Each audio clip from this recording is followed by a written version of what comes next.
storm coming, Sid? Will there be thunder?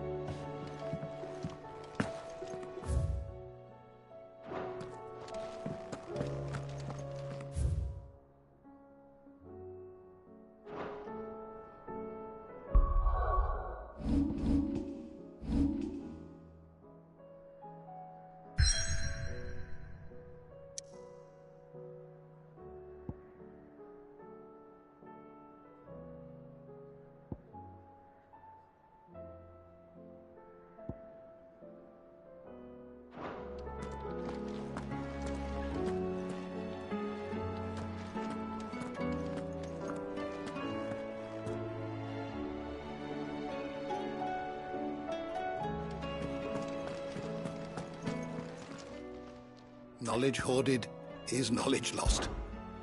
I don't believe you've read this particular chapter before. If you have a question for me, I should be happy to answer it.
you learn everything you needed?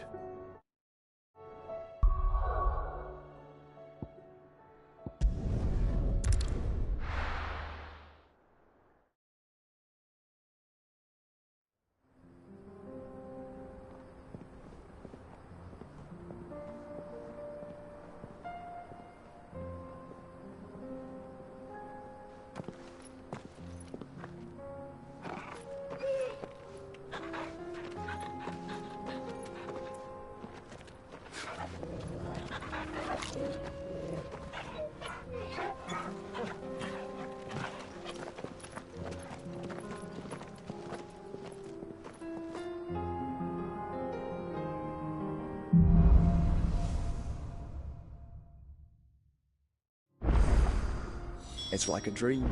The four of us out walking like we used to. Enjoying this, are you? Gav and the others could be in danger as we speak. You're right. I'm sorry. Yote is a fine scout. If Candle was attacked, she will already have begun gathering information. Tabor isn't far. We should pick up the pace.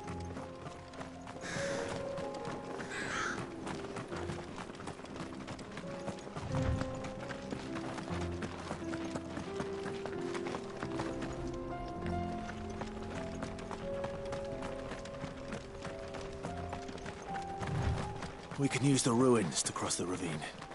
Assuming they will allow it, the Echoes have a will of their own.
Tell us about Yote, Joshua. She's strong-willed, loyal, and deadly with a blade. Much like Clive, but with better manners. Bravo! Ogle, kill!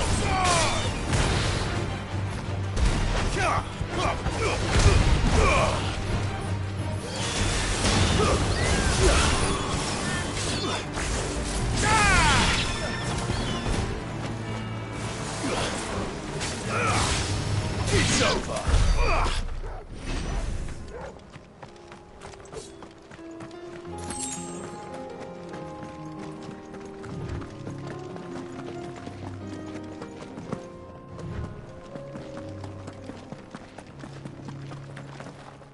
I do.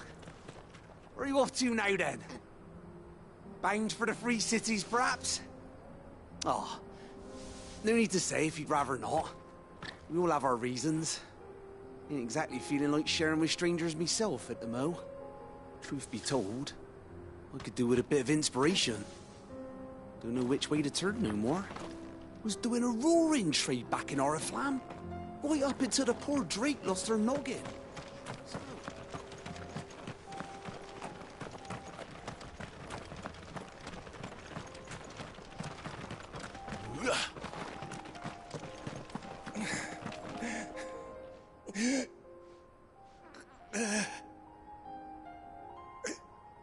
You're injured. What happened here? Where are your comrades? Ether flood. Up ahead. It swallowed our camp while we slept. My own men did this.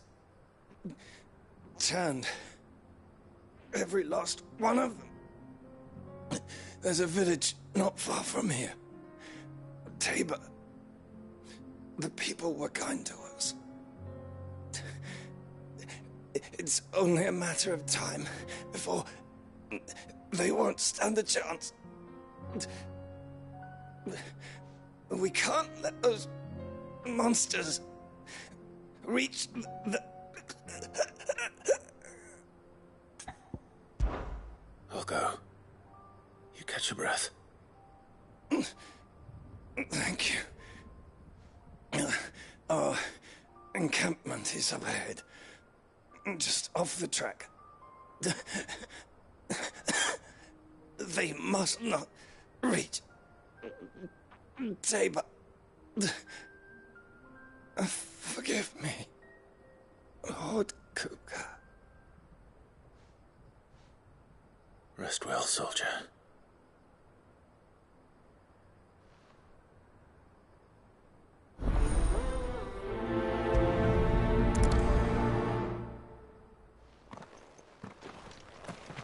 You said the encampment was close.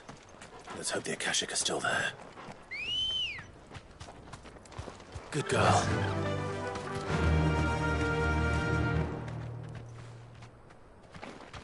Run like the wind. Another ether flood. They're everywhere now. We can't go around it. Then we'll just have to be careful.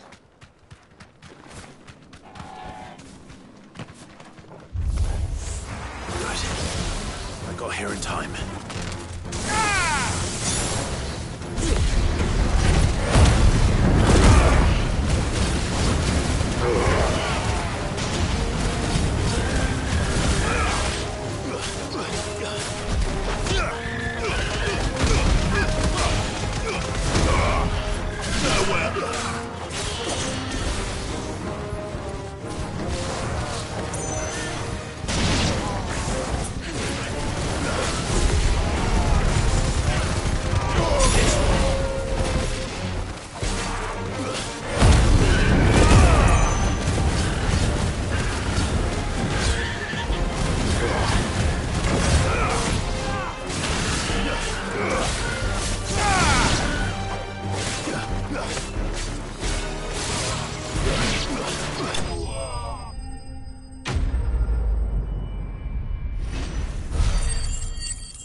Is someone there?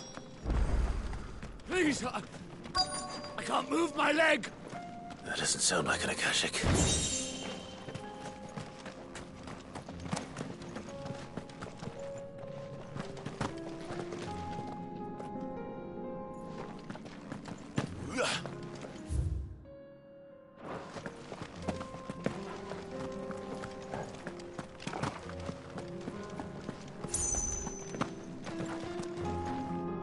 You're with the battalion?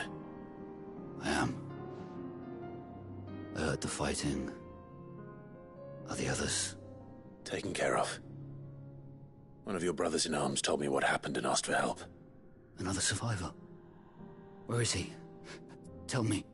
His wounds were too deep.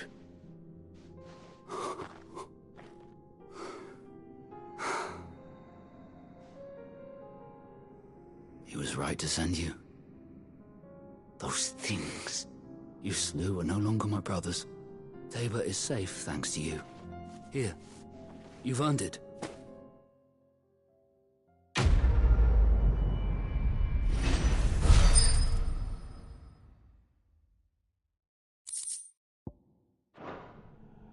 You seem familiar. Have we met? You must have me confused with someone else. Wait. That scar. Son of a whore. You're Sid. I was there, in Cosnes, when you killed my brothers. I was there in Rosalith, when you killed my commander! My war with Hugo Kupka is over. I bear no ill will toward those who followed him. And what of my ill will? Coward! Draw your steel. Lord Kupka shall be avenged!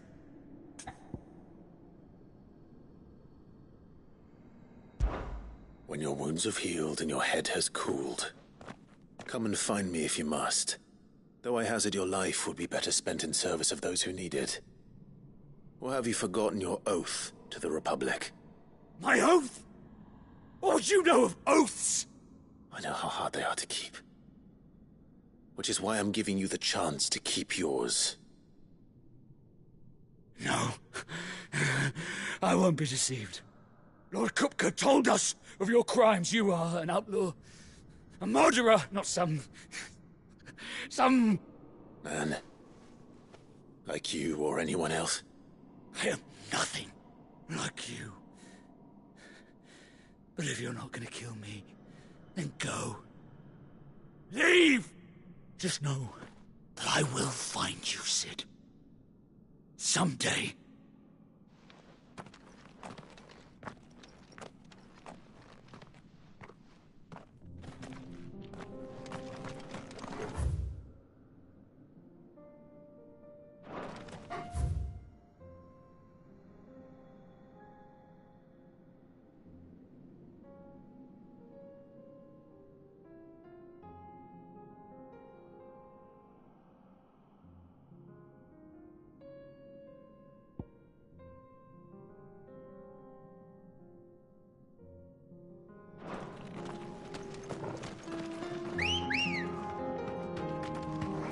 Come on. Faster!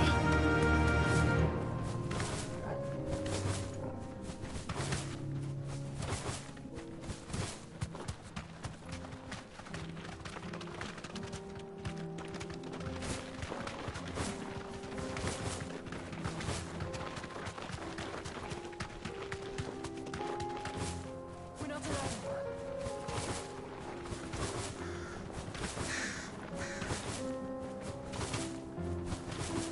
We're nearly there.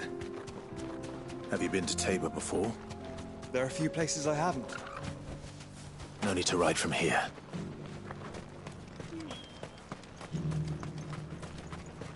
Where now, Joshua? There is a residence just inside the city gates. She awaits us within.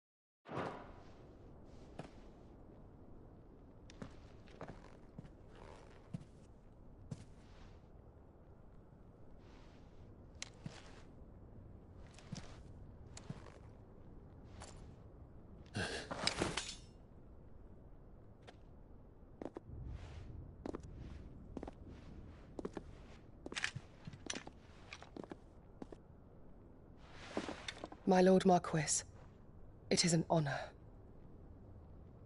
I am Yotei, Knight of the Undying, charged with the protection of His Grace Joshua Rosfield, Keeper of the Flame of the Phoenix. Of course. It all makes sense now. Would you care to elaborate?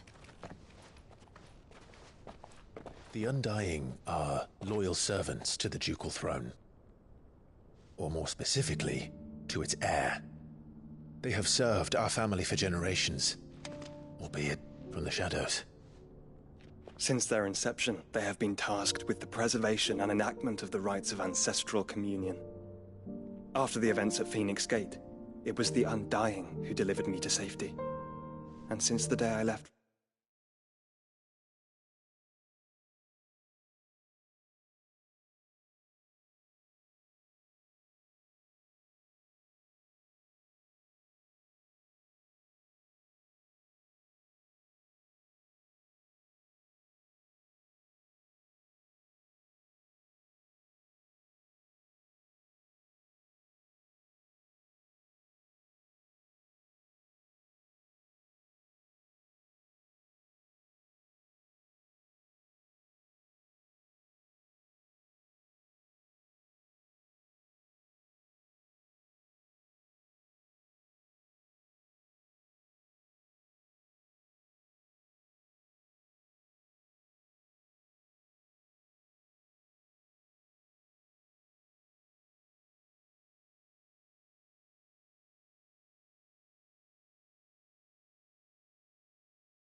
area, Yotei has been my constant companion and protector. Without her sword, I would not have survived my journey across the realm. Rise, Lady Yotei.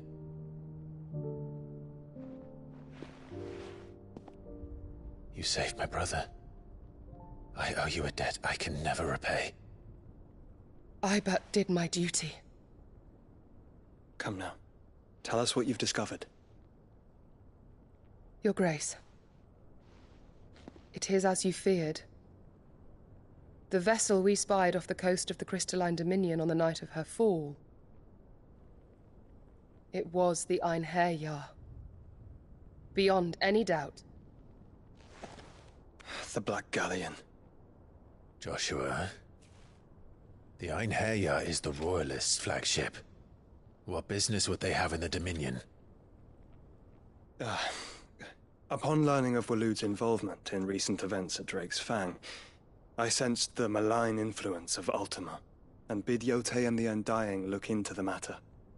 We have reason to believe that the Black Galleon weighed anchor shortly after the fighting began, and set a course due south. For Canva. Then it is Waloed Knights who besiege the cities. What is left of them, yes. And the Black Galleon sails at but one man's behest.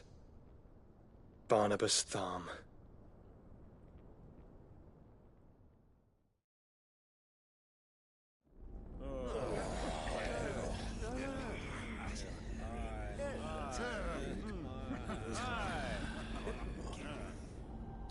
But are we truly safe here in the Agora? The city guard have been paid, if that's what you're implying.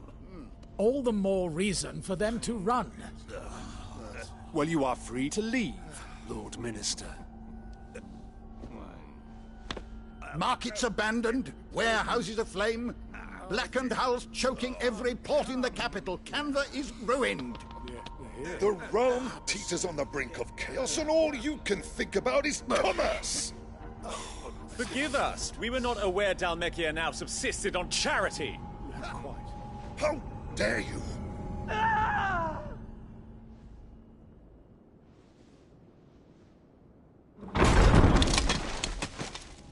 Distinguished members of the Council, you must forgive His Majesty this intrusion. What is the meaning of this? A trifle crowded, but I fear it will have to serve, my liege. Very well. My colleagues, do you not see? The king! He has come to save us from the Akashic!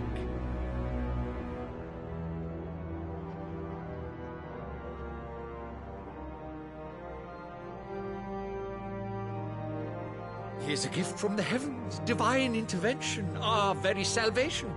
And of course, if it is compensation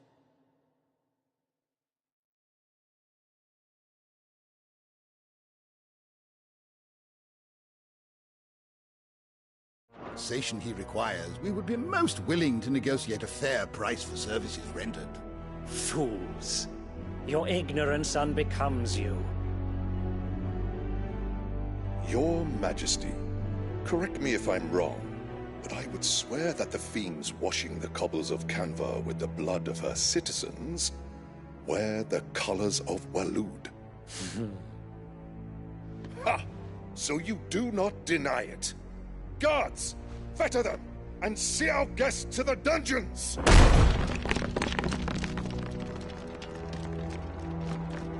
Enough.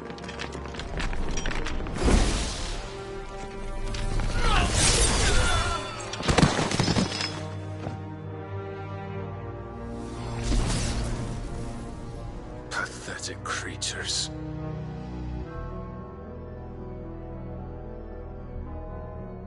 That you should imagine yourselves worthy of salvation.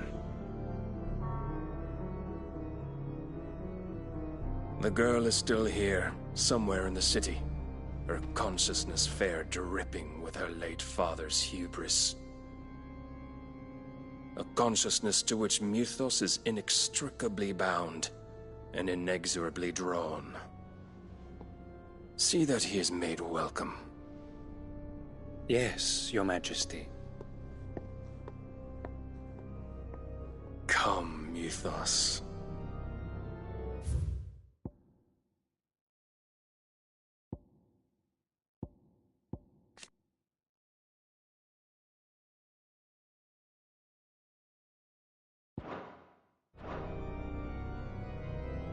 Surely the prince's light cannot have sated you.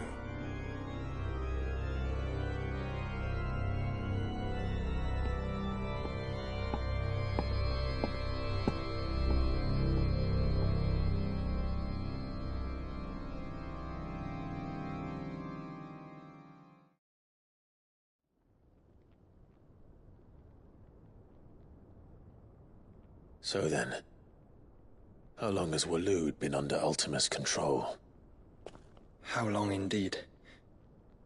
Based on what we know of Barnabas's actions, I would guess some few years, mayhap more. But to what end? What does Ultima want? The tapestry. Show them.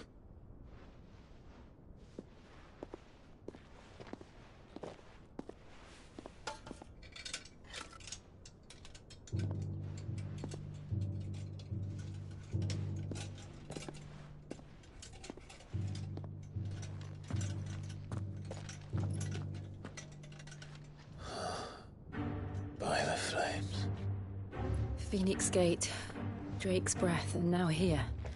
But what is it? It is old, ancient, even.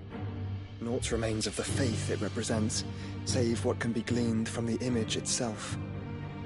None could tell me what the one in the apothecary meant, even the Undying. But I believe it may be the key to discerning Ultima's purpose. That figure in the center, the one beneath whom the icons congregate, that I believe to be Ultima. He is a god, or at least godlike, his very existence beyond our ken.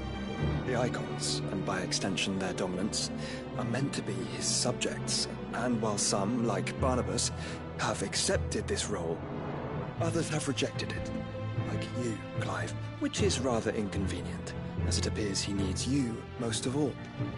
And gods don't like to be disobeyed. No, I don't suppose they do. Clive, may I tell Yote of the lake? By all means. Yote, I will be accompanying my brother to the Free Cities. Whilst we are afield, I would have you watch over those Clive has made his wards. Omielos delan tuisag ilith. Though well concealed, the hideaway lacks trained fighters to defend its occupants should they be discovered. But it is my duty to... As it has ever been my brother's duty, remember. If that is your wish, Your Grace. But please be safe. If aught were to befall you, You have my word.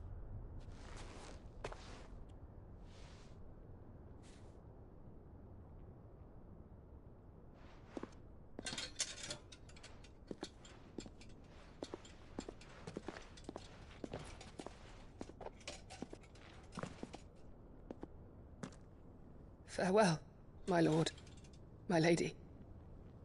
We are in your debt, Yode.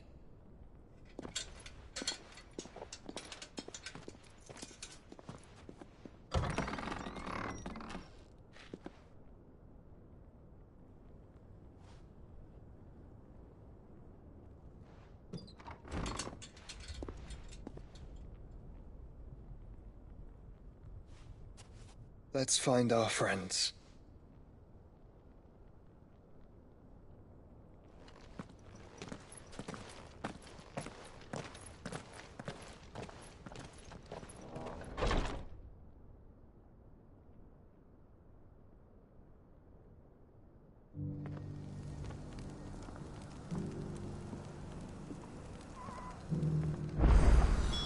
It's plain she cares for you very deeply. And I her.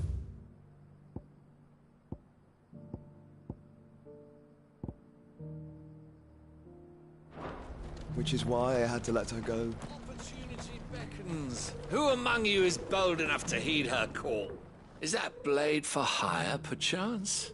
Because I have a mind to make a killing. Figuratively, I hope. Well, yes and no.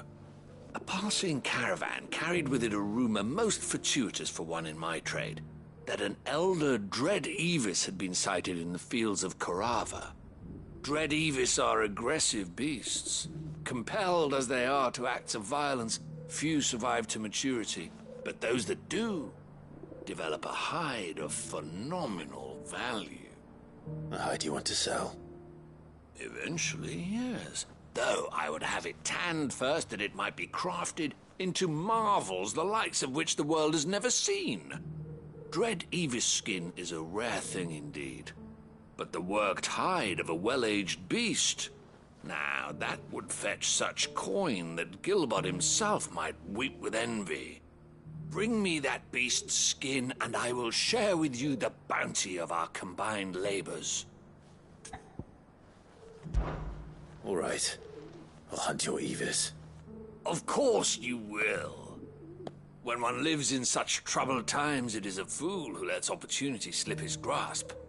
Leave Tabor through the east gate, but take the path that branches west. Once you reach the checkpoint at Tovani, you are a mere stone's throw from the fields of Korava.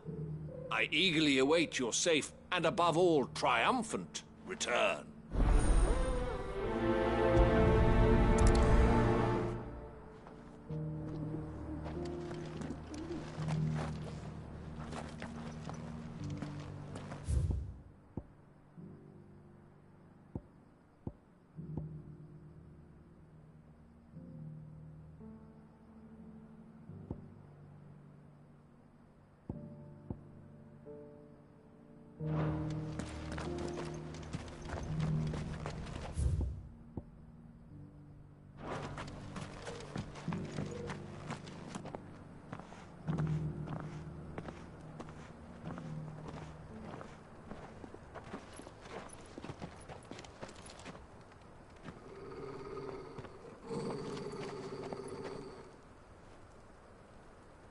Cyril.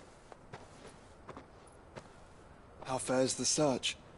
Well, Your Grace, my report shall be with you ere long. Ah, yes. Yotei is otherwise engaged, at my behest. And the duty of wardenship? Fulfilled. For as you see, I've been reunited with my first shield. I am Cyril, Knight of the Undying and bearer of the Burning Quill, charged with chronicling the mortal deeds of His Grace, Joshua Rosfield, Keeper of the Flame of the Phoenix and rightful Archduke of Rosaria. I entrusted Cyril here with overseeing the investigation into Ultima's origins.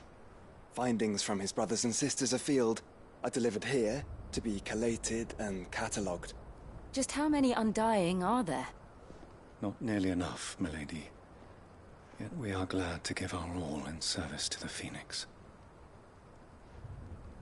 Such is, and has ever been, our creed. I see. You have your associates, I have mine. But you may now think of them as ours. That won't be a problem, will it? The Phoenix is our sun, and we but the shadows that quicken in his radiance. It is from the darkness that we serve, both him and now you.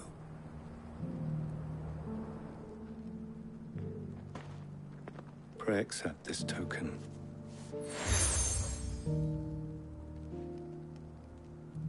For as long as you bear it, members of our order will reveal themselves unto you, if there is nothing further. No. You are dismissed. Your Grace.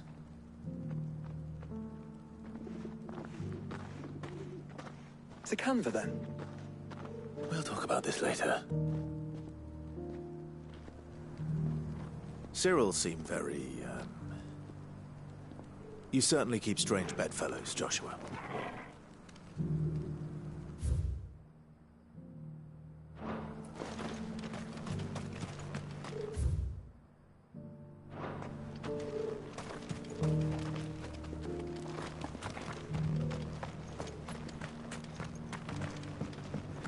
I feel like I've fleshed 100 skins today.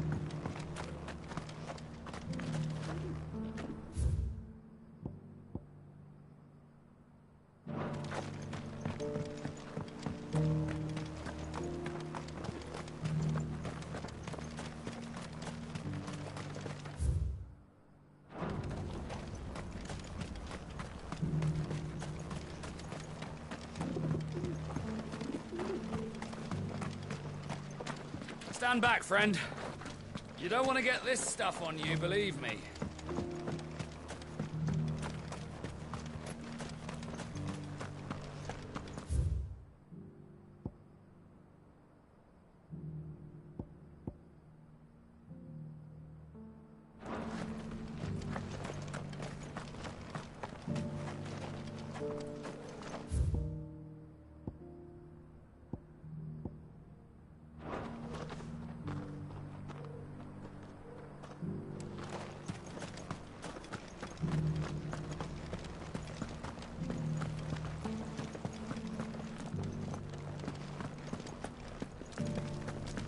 Here's the scraps you're after. Thanks.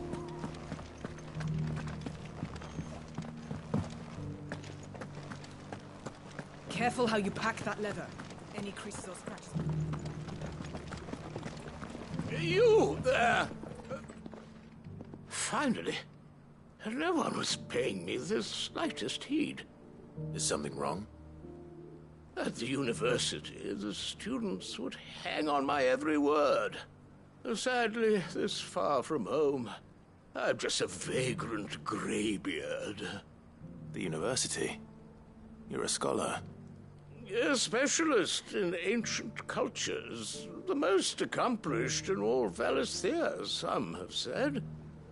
Not that I look the part in these tattered rags. In my heyday, no obstacle could have kept me from my studies.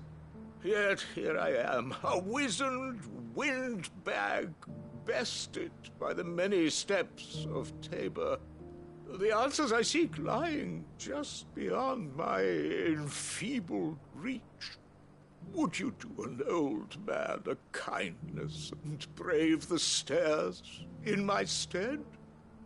You'll be amply rewarded, of course. Climb the stairs and And memorize a few inscriptions for me, assuming you know your letters, that is. Some courteous soul is rumored to have carved clues to Tabor's rich history into stones dotted about the village. 3 of them, to be precise. 1 each to the north, south, and east. I'm here in the hope that those carvings might shed light on a riddle I've been pondering for some time. Namely, the otherwise undocumented origins of Tabor's unique... I can't promise I'll remember everything perfectly. Remember what you can. I'll piece together the rest. Make for the domed pavilions, and you'll have no trouble finding the stones.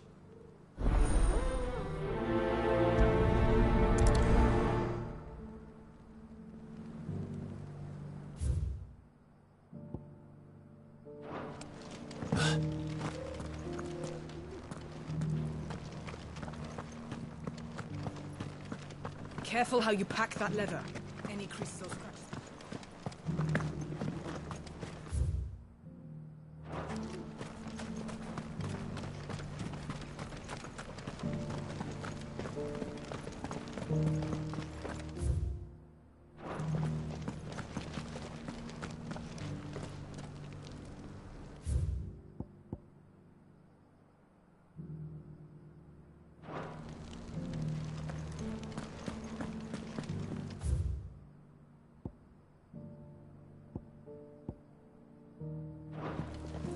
You have my thanks.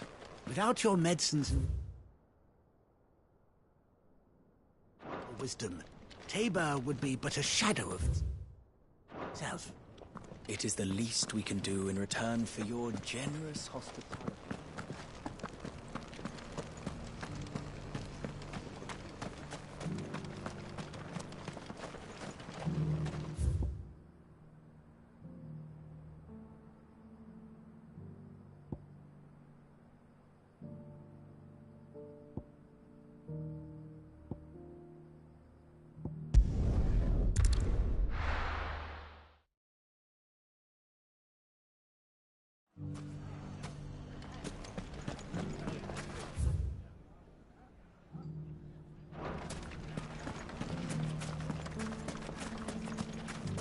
You fought very bravely.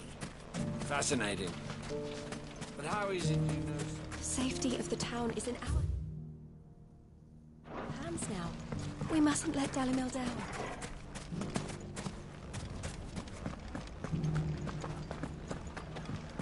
The bandits may be no more, but look what they've left us. You shouldn't be too hard to find, Goots.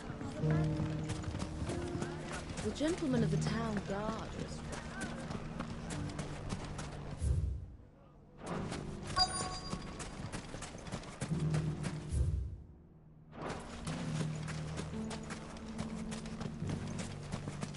Could be I know something more. Clive, listen! I've found someone who says he's heard the rumours about Nan. Have you? Go on. Tell him what you told me. All right. It's like I said. A wizened old crone by the name of Karen's been selling steel to whoever'll pay her price, be they knight or knave. Says the more swords and spears she puts in people's hands, the more war they'll wage. And the more war being waged, the more call for swords and spears. And who will they all turn to keep them in steel? Why, the good Reaper herself. And you've seen this Reaper at work? Aye, it just so happens I have. You'll find her right here plying her trade most days. Here in Dalimil? Where exactly? She has a stall here in the market, but if you're not the patient type, you can probably find her at her storehouse on the edge of town. But it'd be a bolder man than me that braved that particular nest of vipers. Feeling bold, traveler? I hope so, for your sake. Now, if that's all, I have places to be. Sorry to have kept you. You don't think Nan's the Reaper, do you? Not unless she's discovered the secret of how to be in two places at once. Eh?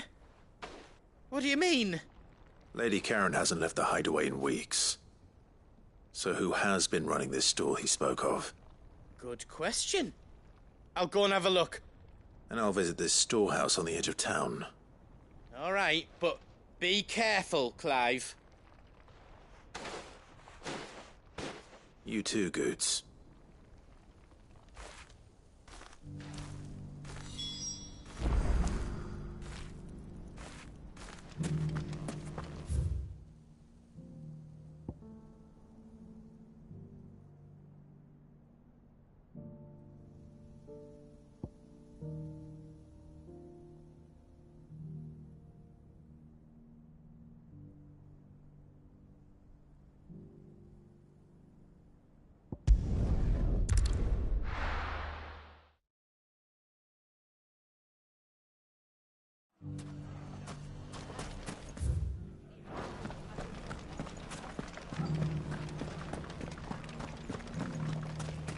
You fought very bravely.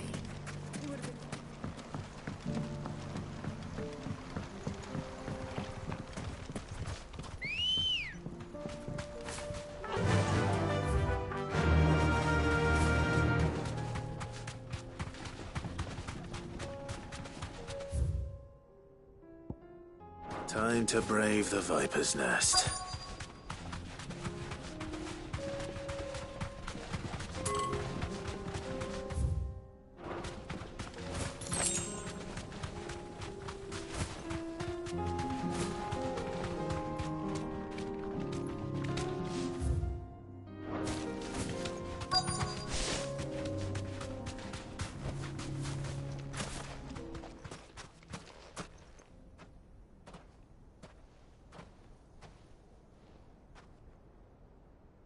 Just you, is it?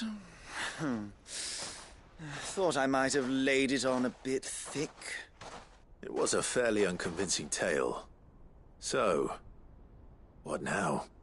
That's up to you. Die a slow death, or a quick one. Boys, he's all yours. But that sword is mine.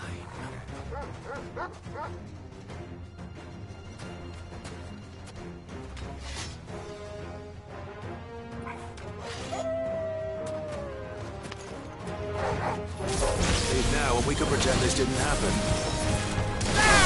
This one.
Oh, you've done it now. Go on. Tell me what I've done. When the Borgwyn finds out you've killed his men, he'll have your head. He only wanted that bull of a manservant, the dim one always clinging to Karen's skirts. You weren't even supposed to be here. Who the hell are you, anyway? What were you going to do to him? The Borgwyn wanted him to get to Karen. I was only supposed to point the lamp in the right direction once he arrived in Dalamil. But then you turned up. Well, go on then. If you're going to end me, end me. You're not worth the effort. Now be gone, before I change my mind. Fucking coward! I need to find Goetz. Right now.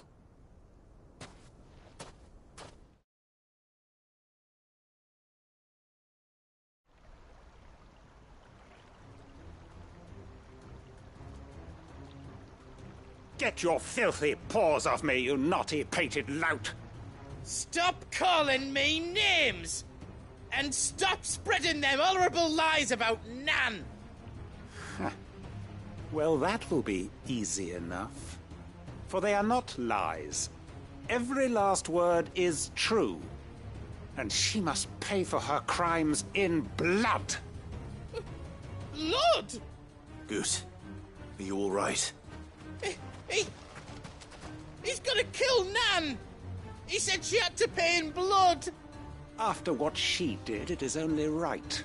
She ruined my life and the lives of countless others. That loathsome harpy's very existence is a crime, and I will not allow it to continue. Goetz, was it? I have no quarrel with you. Only with your employer. Run along now. You need not pay for her sins. No. No? I don't care what she did. I won't let you hurt Nan. Promise me you won't hurt her, or I'll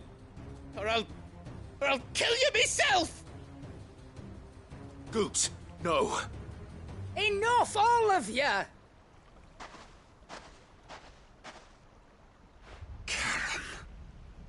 But how did you? You're a sight less clever than you think you are, the pair of you. Did you think I wouldn't notice the two of you slinking off together? Well, the whole thing got me thinking, who in Dalamil might bear me a grudge? And a certain snivelling shit I ran afoul of in my fairy years came to mind. Though it was just Bogan back then, wasn't it? I thought the years might have taught you some sense, but I see you're the same pants-pissing craven you've always been. What was it we called you? Wet legs? You bitch! Everything that happened, it was all your fault! And now you'll finally pay for what you did to me!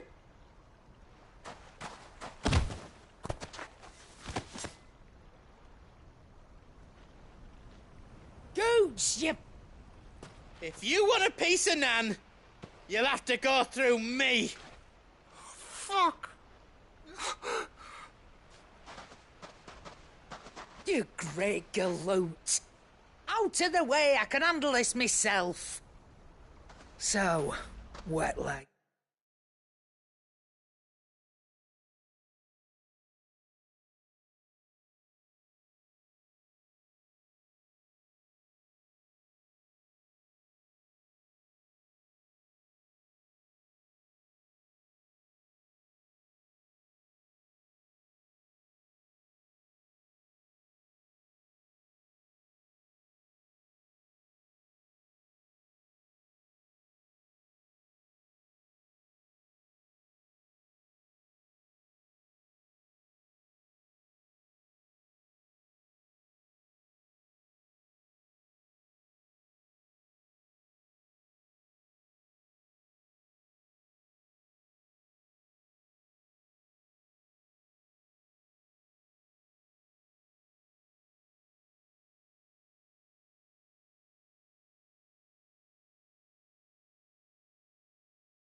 You remember what you told me when we last met?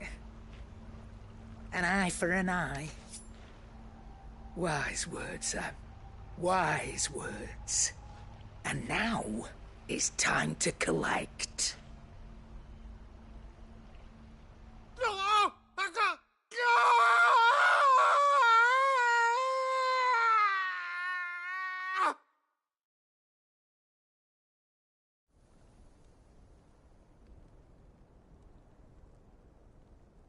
Sorry to keep you waiting. Is he... Dead? No. But I reckon he wishes he was. It ain't easy going through life one eye short of a pair. After all, I should know. You don't mean... Oh, don't tell me you didn't notice. Lost it to old Wet Legs back when we were working the same routes. Said I'd stolen from his strongbox. I'd done nothing of the sort, mind. But that didn't stop him taking his little revenge. So I took some of my own. Sorry, lost everything. His coin, his clients. Always knew he'd be back one day to claim his due. But he crossed a line dragging poor Goots into this. He didn't hurt you, did he? No, Nan. Still got all my arms, see? Legs too. But what if he comes back again? What if he does? First we take the other eye, then we work our way down. He'll learn his lesson soon enough. But something tells me the Wet Legs has learned it already. Right. Let's get you back to the hideaway. You've attracted quite enough attention already. Ta-ra, Clive. Remind me never to cross you, Karen.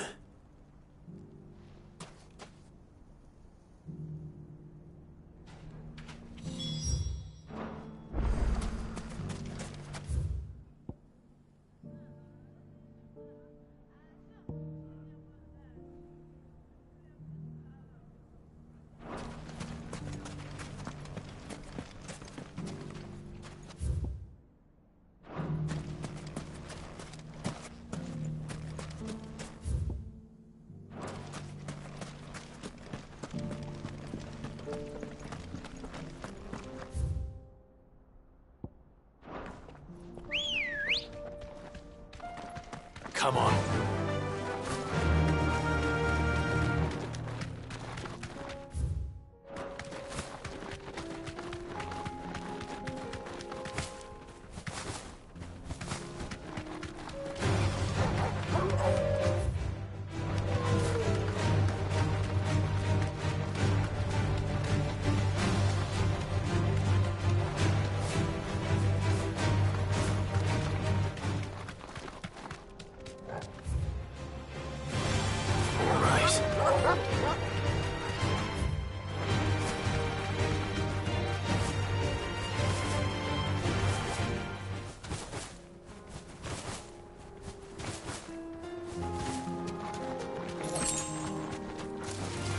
This might take a while.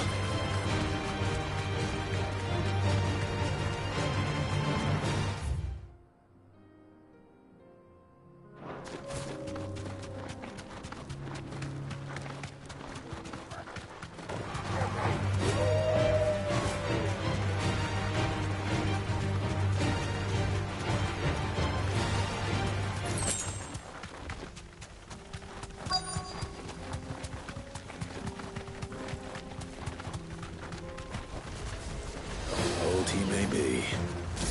Looks like there's still plenty of fight in him yet.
Sooner it's off my hands, the better.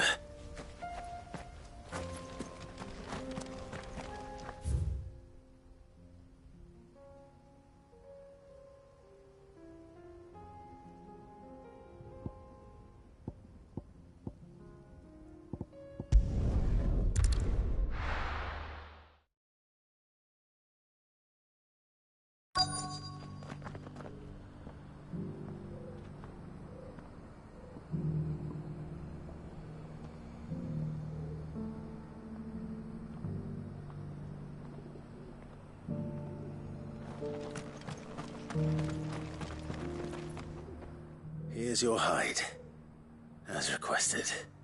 I worried you might never return. Quickly, let me see it.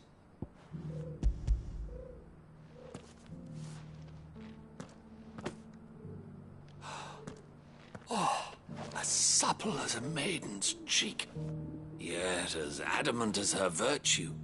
This is everything I had hoped for, and more. Clearly, my trust in you was not misplaced. You must be a hunter of considerable talent to have bested the beast with nary a scratch. Join me as my honored partner. With my means and your might, we shall be as wealthy as the merchant kings of Zemeckis. I don't plan on making a habit of this. I'm busy enough as it is. Very well. Though I believe fate had a hand in our meeting, it would be unbecoming of me to beg. Do not allow me to keep you from being about your business. Here, for the hide.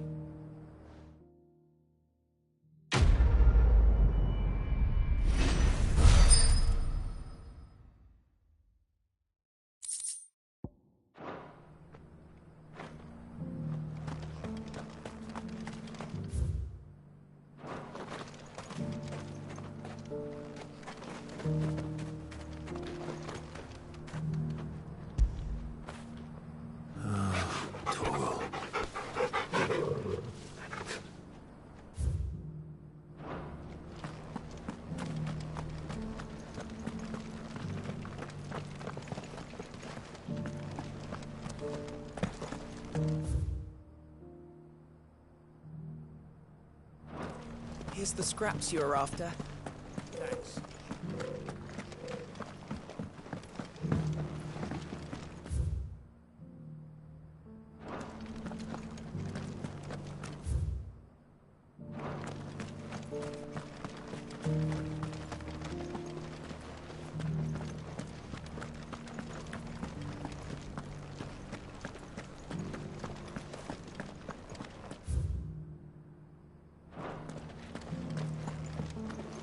Beneath the flood, yes, and not a stone.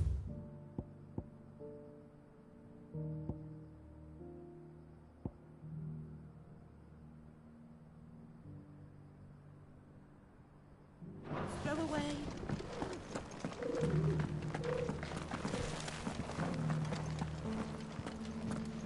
How are those new boots treating you? They're fantastic. Soft as phoenix down.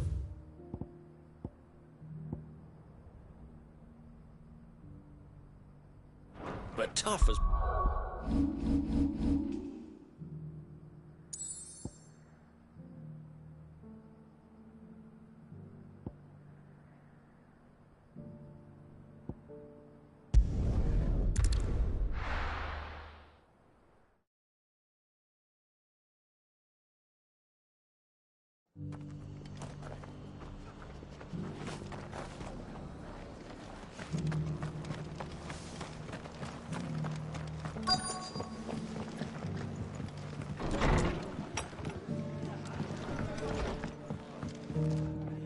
Clive, we weren't expecting you. I wasn't expecting to be here, but it seems we still owe you a considerable amount of coin for your help with our rebuilding efforts. And though I doubt it's what you were expecting, we were hoping you'd take this as payment.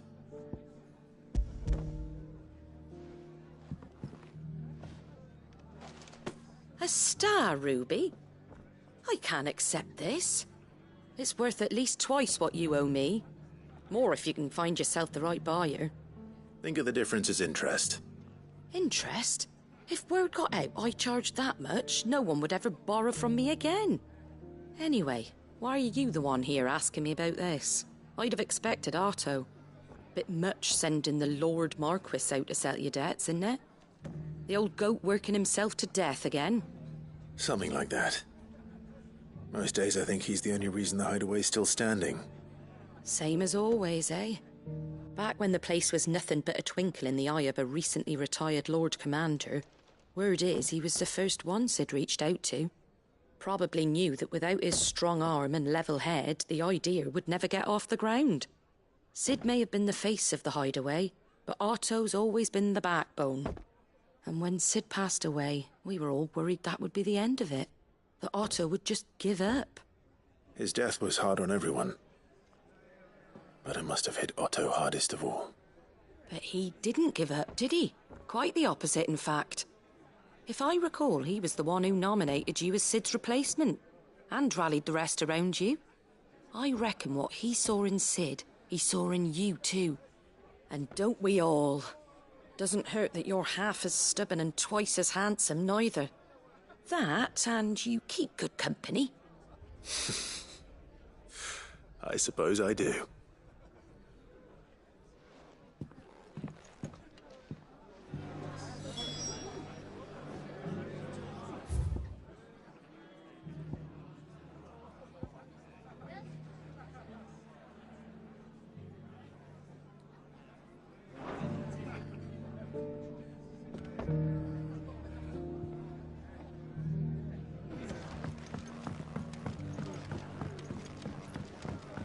My Lord Marquis, is that... It is you. Then you received my letter. I am Sebastian Rutherford, Chief Steward of your Lord Uncle's estate. Of course. We met once before. Yes, my lord. Thank you for coming. And what was so sensitive that you couldn't put it in writing? 1,000 apologies, my lord. I did not mean to offend. I merely... It's all right. Continue. I am here at Martha's Rest, at the behest of your Lord Uncle, tasked with learning what I am able of the realm's current state of affairs. And what I have learned is grim. The fall of the Mother Crystals has left Storm in a state of utter disarray. The subsequent darkening of the heavens has only made things worse. Akashic attacks, once unthinkable, are now commonplace. The gears of governance have ground to a halt, and without a steady hand on the tiller, the realm threatens to drift into utter chaos. Your Lord Uncle, however, believes there is a way to avoid this fate, and is determined to see it set in motion. That sounds like quite the undertaking. It is. Hence my having enlisted the aid of several colleagues serving the 7 high houses. Alas, I have lost contact with 2 of those colleagues already. They are both able-bodied and trained in the sword, yet in these dark times even that may not prove sufficient to keep a man safe on the road. So you want me to find them? I'll need to know where they went. One I sent to investigate the Republic, the other the old Imperial capital of Oriflamme. That doesn't exactly narrow it down. I suppose I'll start in Dalamil and work my way east. Thank you, my lord. I shall pray for your success.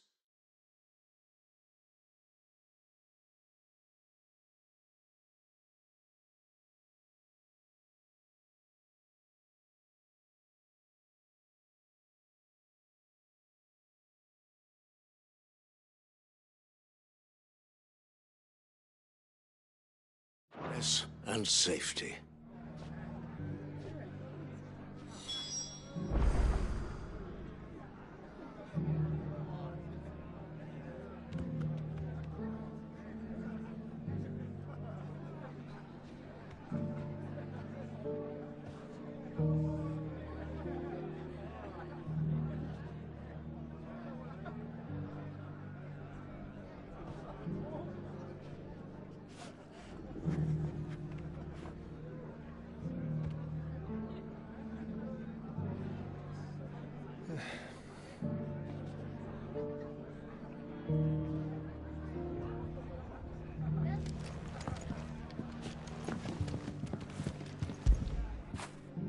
After it.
Nothing like a dish of cold vengeance to foul the gut.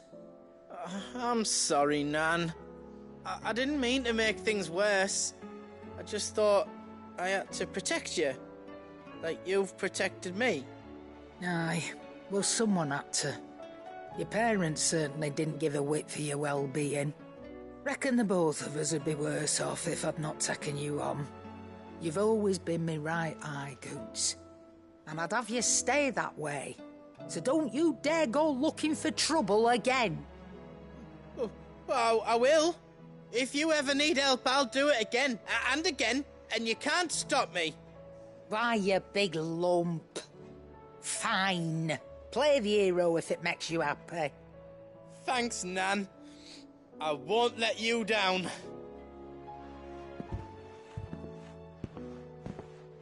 There's nothing he wouldn't do for you. That's as maybe. But if he's ever to make his own way in life, he'll need to start looking out for himself as well. Till then, he'll need people to watch his back, just like you did in Dalamil. Don't think I didn't appreciate that. Of course. His family. Stop it. You make me one good eye, mister. I don't go thinking that'll do you any favours. A potion today'll cost you the same as it did yesterday.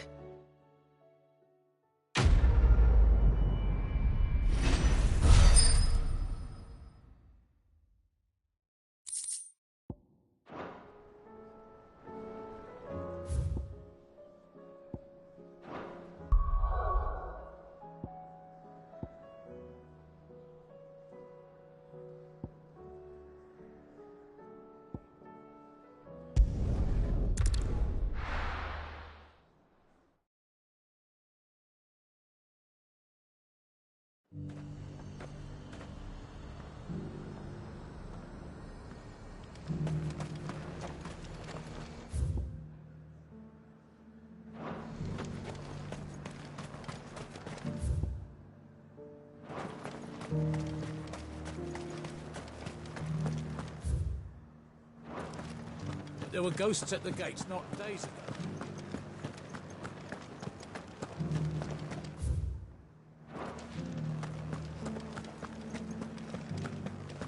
Those things I said before.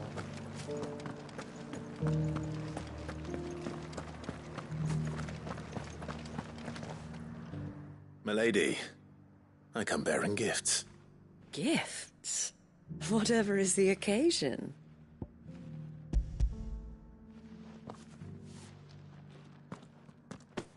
Oh my. Clive, you really have outdone yourself. Otto asked me to give it to you.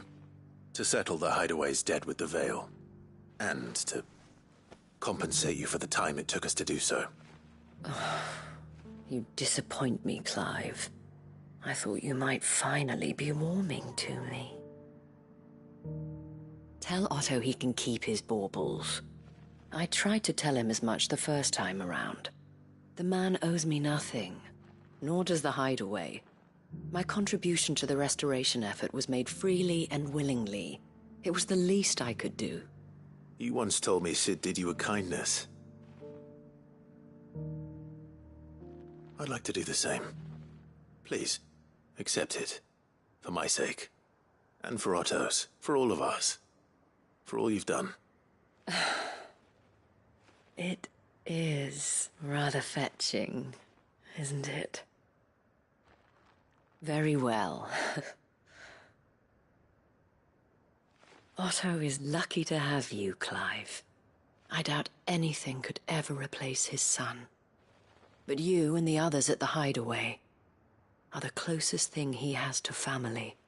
Otto had a son. Long ago, yes. Cid told me Otto lost him when he was just a boy, and blamed himself for not being able to stop it. I don't know how it happened, whether there was anything he could have done, but it was clear that it weighed heavily on him. I didn't know. How could you have? I doubt anyone did. Besides Cid, I've never met a man more keen to bear his sorrows in stoic silence. An ill habit, given that both have always been surrounded by friends desperate to help them. I'm beginning to see that.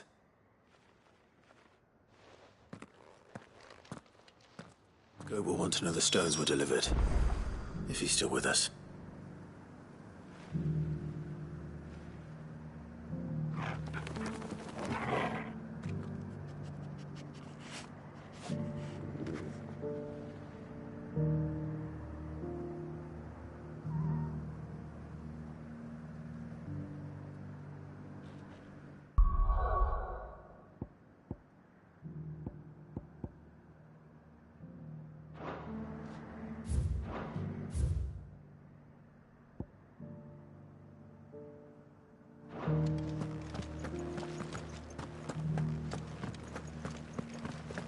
So many were injured.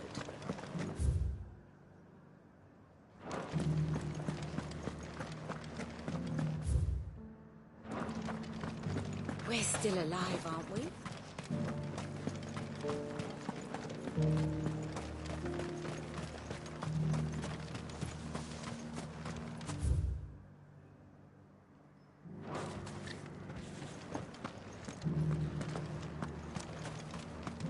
To the meadows, then. Let's go. Fly, Ambrosia.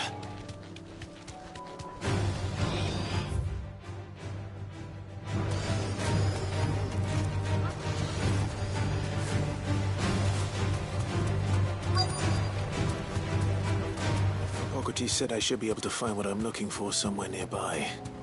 Bright blue dragons and bright yellow flowers. Should be easy enough to spot.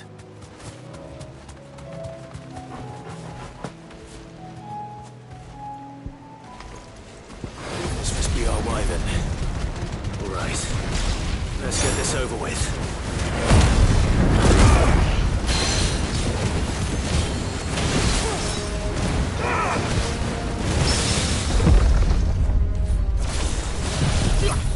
This one.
That's the wyvern's liver. Now I just need to find the herbs. bright yellow with a heady scent.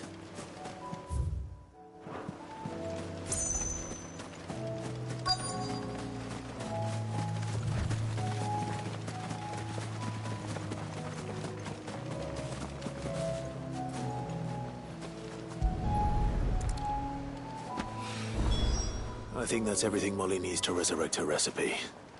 Better head back.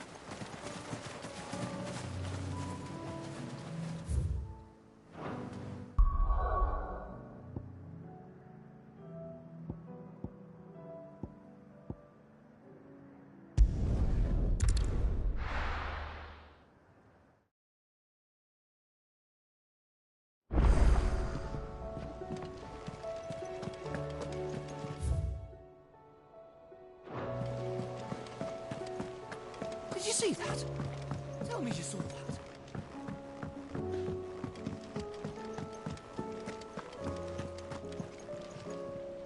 Goat. Still alive, I see. So Lady Karen accepted the ruby. Ah, about that. I tried my best, but she was just too stubborn to take it. She threw it right back in my face, in fact, and told me I could stick my stupid stone where the sun don't shine. Karen refused payment. I hope it wasn't something I said. I'm sure you were as tactful as ever. Let me see what I can do. Oh, wonderful. I hope you have better luck than I did.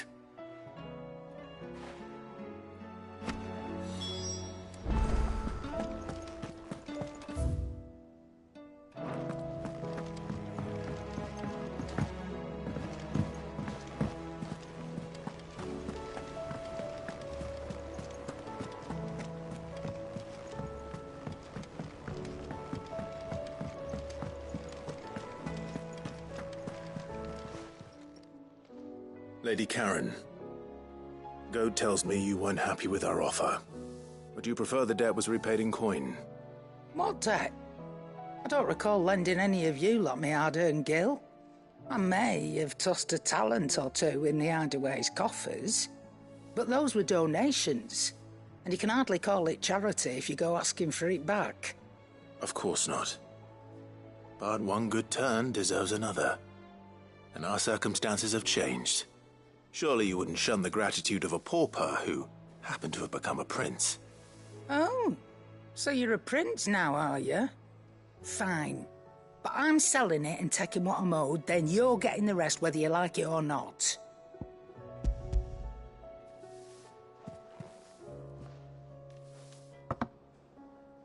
Where'd you even get this? A decent trader might nab 1,000 talents for a star ruby. A canny one, meanwhile, might claim it were nicked from the belt of Sid the Outlaw himself and ask twice as much. Might be I already have a buyer in mind. Might be you even know her. A fine continental maid whose beauty's only eclipsed by a guile in commerce. You wouldn't mind, would you? Not at all. Just be sure to tell her that it's always a pleasure doing business.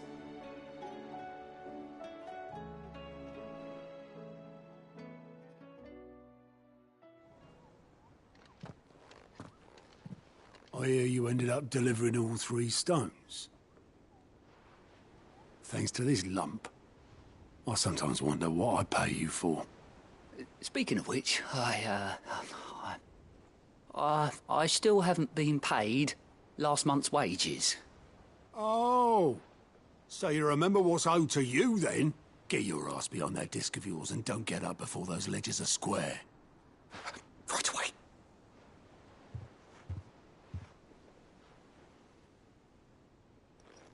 I've seen that before. You have, yeah. Plenty of times. It was the only goblet Sid ever used. Either out of habit, or because the filthy sod couldn't be bothered to find a clean one. I knew so little about him. Like most people. Martha and the Dame both seem to have fond memories of him. I bet they do. How long did you know Sid before he... Before he died. 20 summers, give or take. Back in the day, I was a purser on a trade ship, which is where I met him. He bought passage to... I forget where. And having nothing better to do on the long nights, we set up drinking island rum till the morning bell dragged me back to my duties. Quit my post not long after that, on account of making a fine maiden's belly fat. But me and Sid stayed close, promising we'd one day sail the seas again. That was before fate stepped in and said she was having none of it. The magic woke inside my son soon after his first name day, and there was no hiding his knack. Couldn't you and your family have? My family were the ones who summoned the constable, wanted the monster taken away. I couldn't turn my back on him, forget what I felt, and I couldn't for the life of me understand how they could. Luckily, Sid was of the same mind as me. It was him who stood beside me when all I wanted was to tear the whole world down. Him who cried for me when I had no tears left of my own. Him who swore he'd do everything he could to stop it from happening again. And he was true to his word, too. Left the Royal Army once and for all. His ranks, his ribbons, gone. Just like that. Threw away everything he had. All to right a wrong that no one else had the courage to face. I knew then I'd follow that man to the ends of the earth.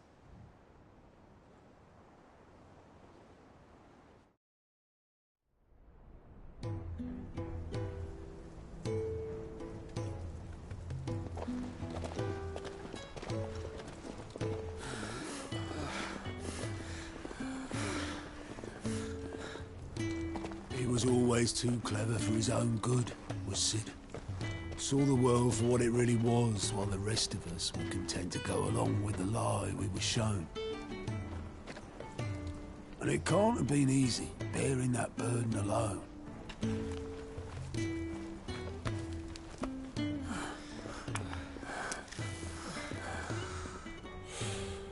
But he didn't let it stop him. He never lost faith in what he believed was right. And that gave us faith in him. Faith he'd steer us true. So I swore to myself that I'd always be right behind him, ready to catch the stubborn sod, if ever he should fall.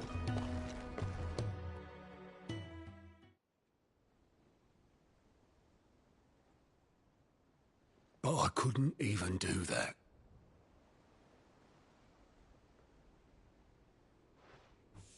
Ignore me. Just the ramblings of a tired old man. Leave that lot. I'll tidy it up in a bit.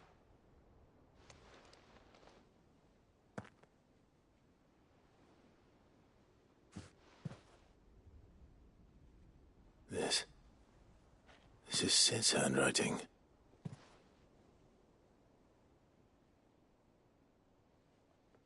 Dear Otto. I may be drunk, but I wanted you to know this place would be fucked without you.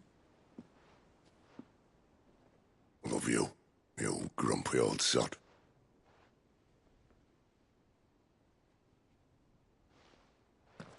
This note.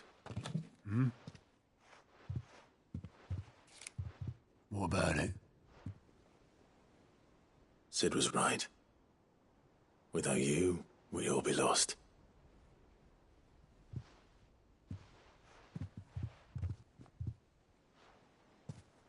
He should have bloody well said so then. Just once. Before he went. But then, why would he? Him, or anyone?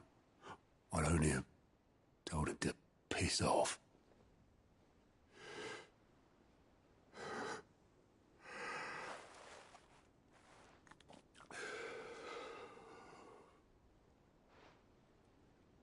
You're wrong, though. Both of you. It was never just me keeping the hideaway afloat. It was all of us. I just shoved people in the right direction, and I barely seem to be able to do that anymore.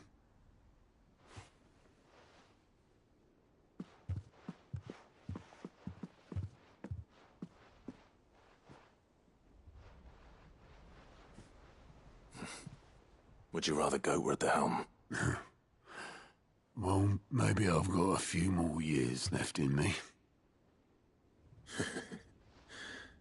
I'm going to hold you to that, Otto. Before you go,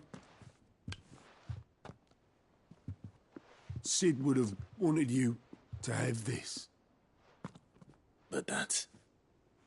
This'll do me just fine.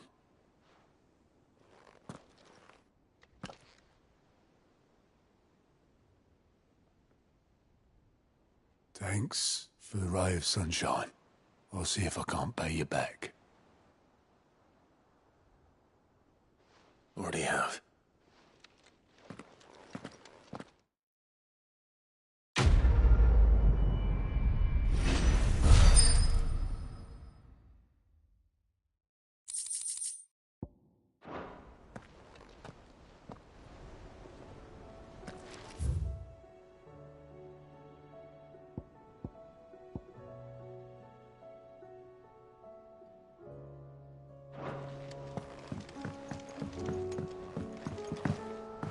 Did you see that? Tell me you saw that.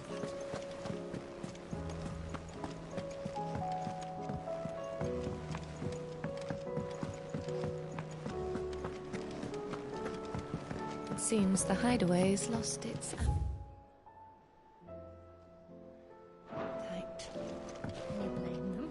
So, did you have that word with Tomes then? I did, and he was as helpful as ever. He told me exactly where to look, in fact.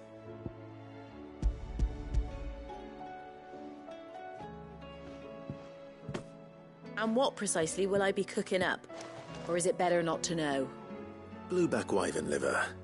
And, a herb known as Saint's Bonnet. Ah, wyvern livers, was it? Well, at least it weren't actual worms, I suppose. Now then, you stay right where you are. I've got some cooking to do. Let's hope these grand old chefs of yore knew what they were on about.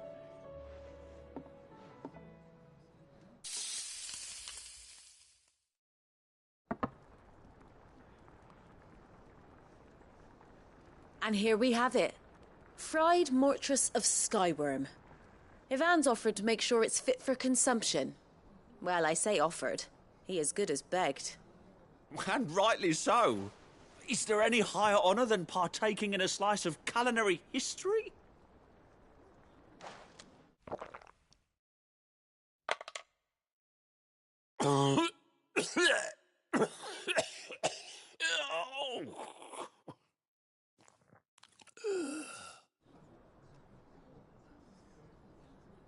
So, not fit for consumption then? What witchery is this? The crackle of the crust gives way to an almost violent richness. Yet, it is the piquant kiss of the saint's bonnet that tames this savage dish. It is a tour de force. A force of nature, even. A maelstrom of flavour and sensation. A graceful beast emerging from centuries of slumber. I think he likes it. Well, I can't quite tell with all that nonsense he's talking. But I reckon you might be right. It was decent then, I take it. Decent? It's remarkable. And I defy any man to say a word to the contrary. Sid, might I suggest that you command a party of your finest men and women to procure a dozen blueback wyverns forthwith? I'll give it some thought.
It's not going to be easy finding one man in an entire republic.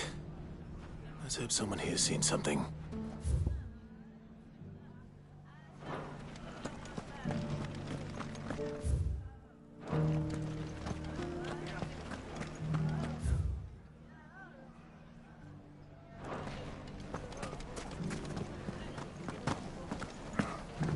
Mummy?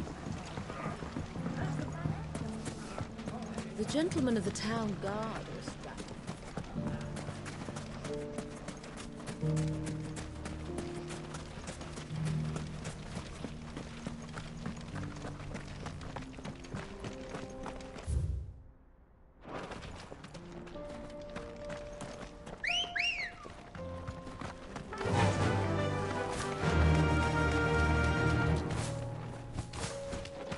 Someone's got himself in trouble.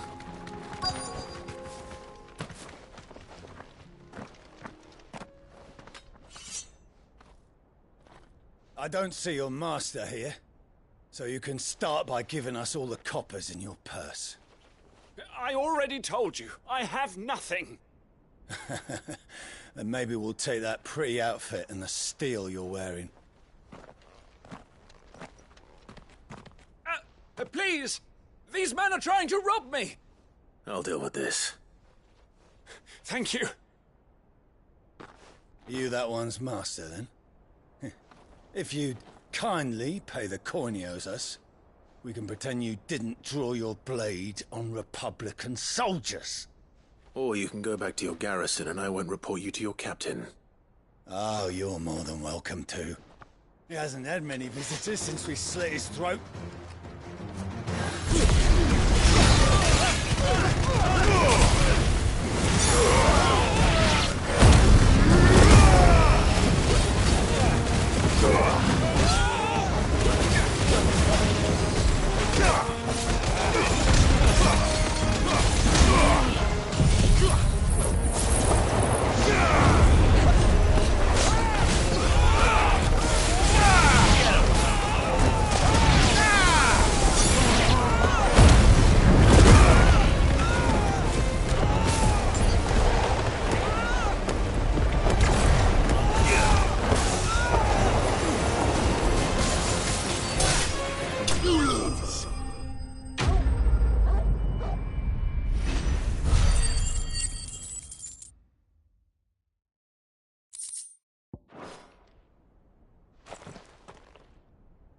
I'd expect as much from Hugo's faithful, but these were men of the fist. Much has changed in the Republican army since they lost their rock. You've seen this kind of...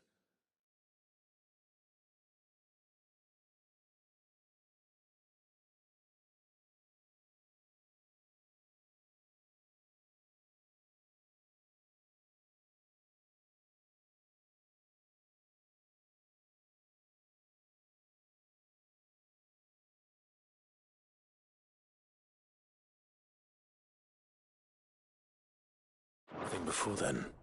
Many times. I was sent here to observe the situation. You're one of Rutherford's men. He sent me to look for you. Well, then you have my thanks. I fancy I could defend myself against one, perhaps two, but a whole regiment. I arrived in Dalimil several days ago, but when I called upon the captain of the local garrison to make inquiries, his men confiscated my effects and locked me in a cell.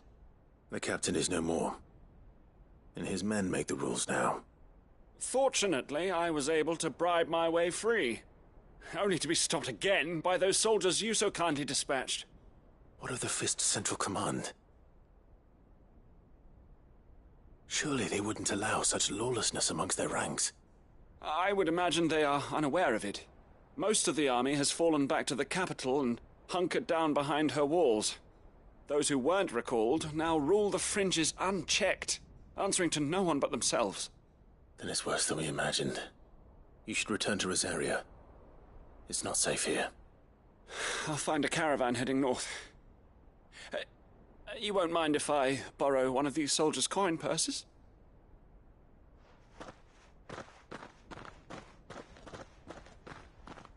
Not at all. Now, to find this second associate of Rutherford's. If he was bound for Oriflamme, I'll start at Northreach and see if I can pick up his trail.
There's a lot of road between here and the capital.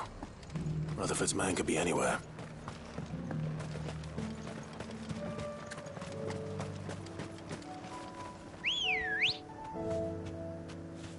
Good girl.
Fly, Ambrosia.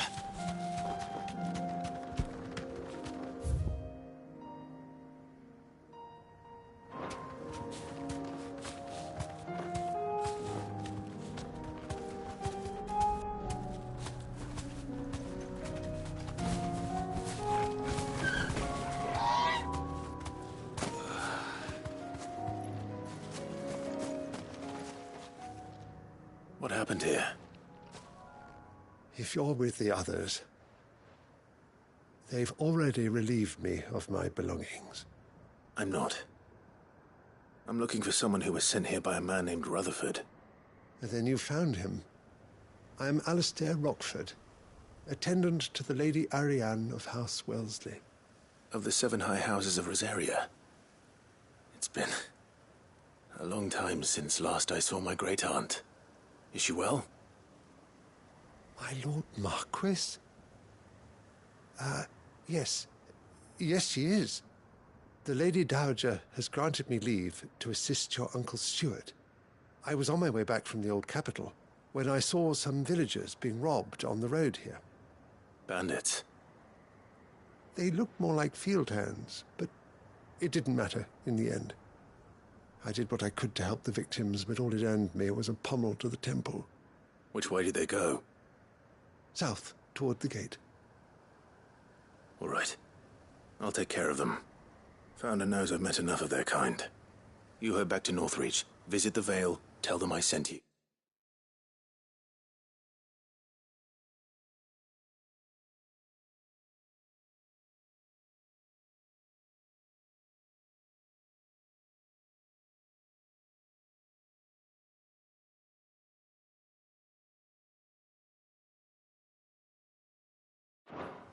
Thank you.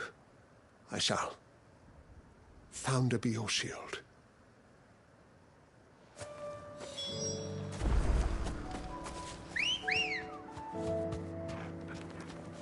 Let's go. Yeah! They just couldn't resist, could they?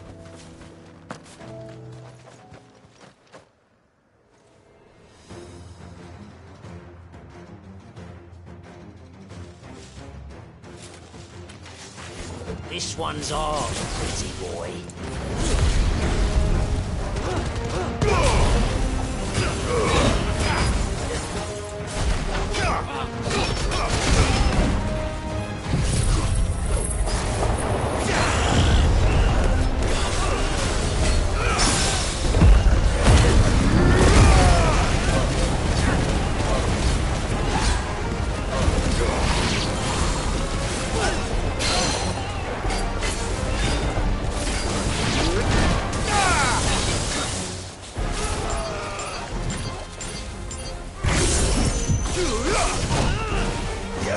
This one.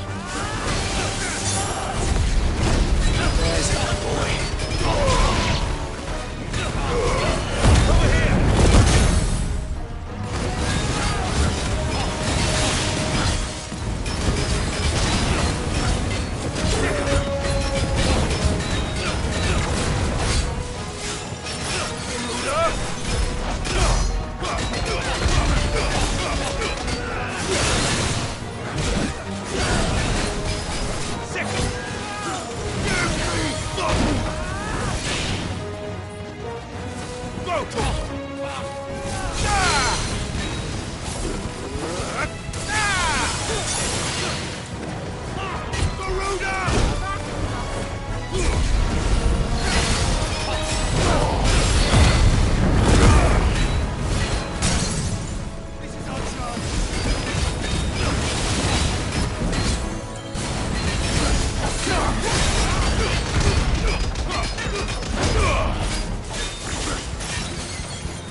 Make for the town while you can.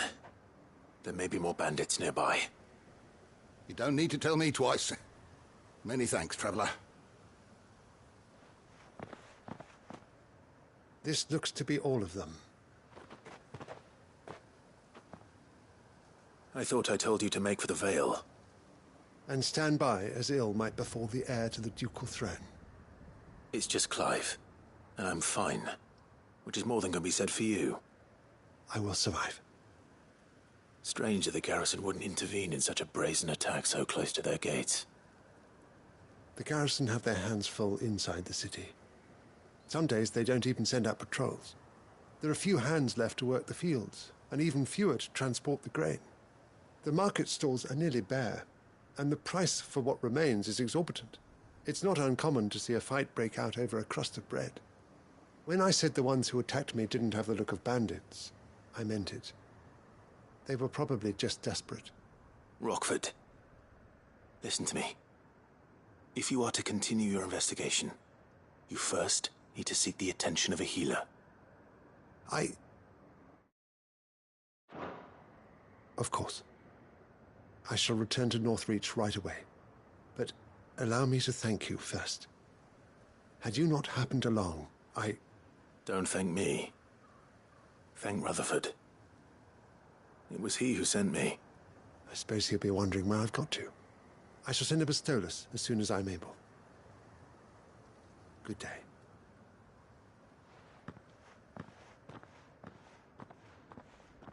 My uncle certainly has his work cut out for him. If it isn't already too late. I should go and tell Rutherford that his colleagues are still in one piece.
I see you're still here. The Rest's location affords a constant flow of traders, and with it, a constant flow of information. Speaking of which, I received word from both my associates. They have resumed their investigations, thanks to you. I only happened to be in the right place at the right time. They both seem to think the realm's prospects rather grim. I am afraid that grim would be putting it lightly. Storm is in crisis, and if we are to free her, we must work quickly. And we must work together. Such is your Lord Uncle's wish. As it is mine.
You wouldn't happen to have a decent whetstone in there, would you?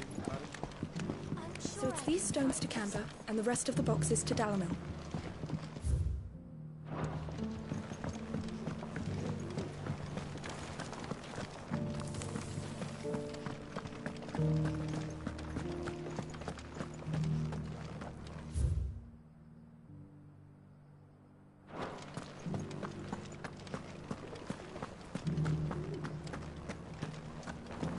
How are those new boots treating you? They're fantastic.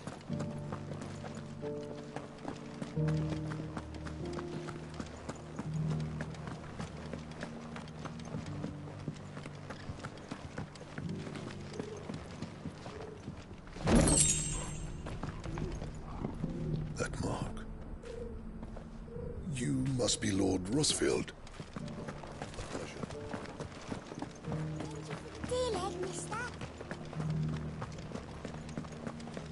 Have you noticed the elder has been...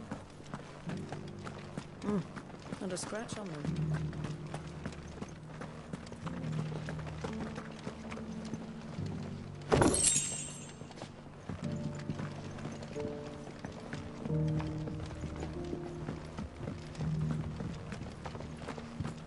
Why won't the sky go back to how it was?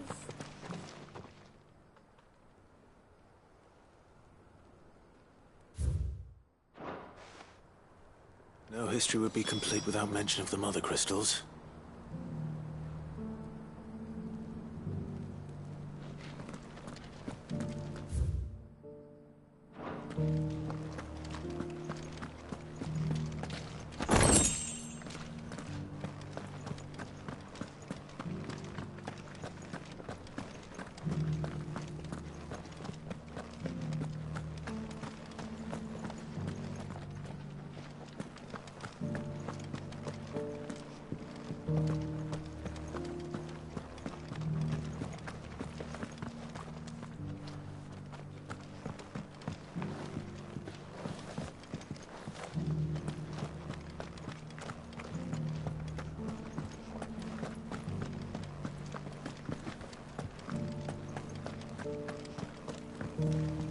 You have my thanks. Without your medicines and your wisdom, Tabor would be but a... The Undying are not the only secret fellowship in this realm, you know. There are others, each working for their own ends.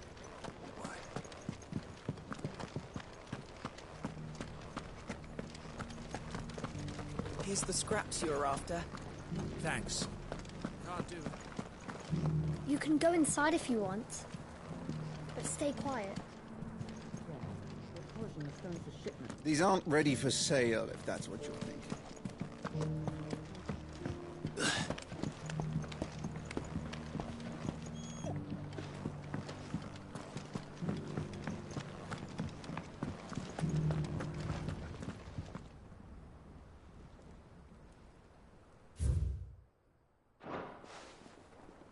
Farmers must have settled here in Tabor.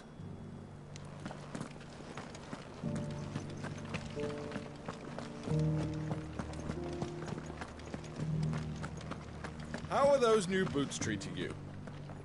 They're fantastic. Soft as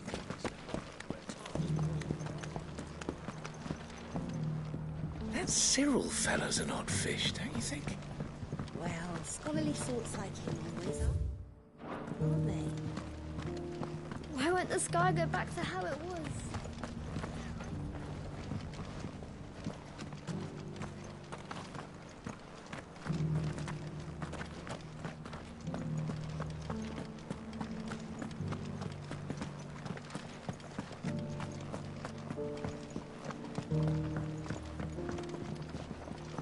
So it's these stones to Canva, and the rest of the boxes to Dallas.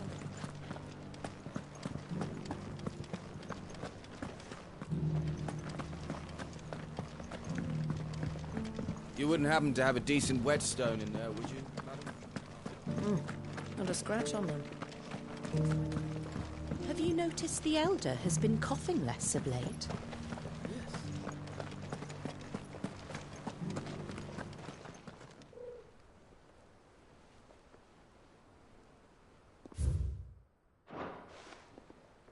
What golden plains might the wanderers have called home, I wonder? I should speak to the old scholar. Before I forget everything I've read. Here's the scraps you were after. Thanks.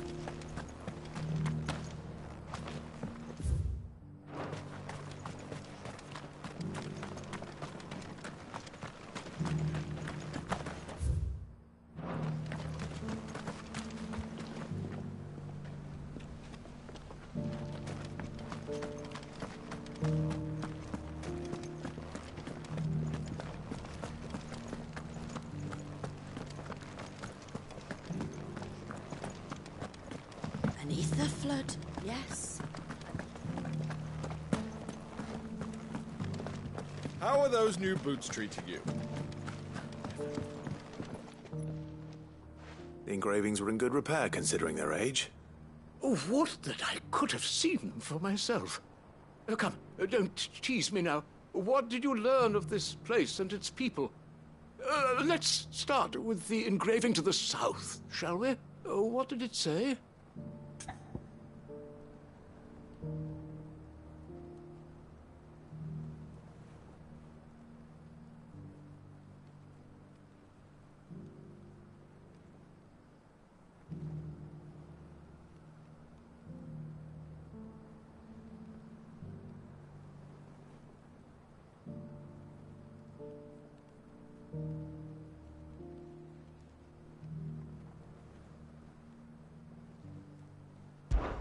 Guardians of the Crystal, the first stones of Tabor, sacred hold thy noble blood, till ends the mother's labor. I'm pretty sure that was it. Fascinating. It would seem the founders of this city were descendants of those fallen charged with protecting the mother crystals. But whatever could have driven the Guardians so far from their sacred charges, I wonder? The engraving to the north is next, I think.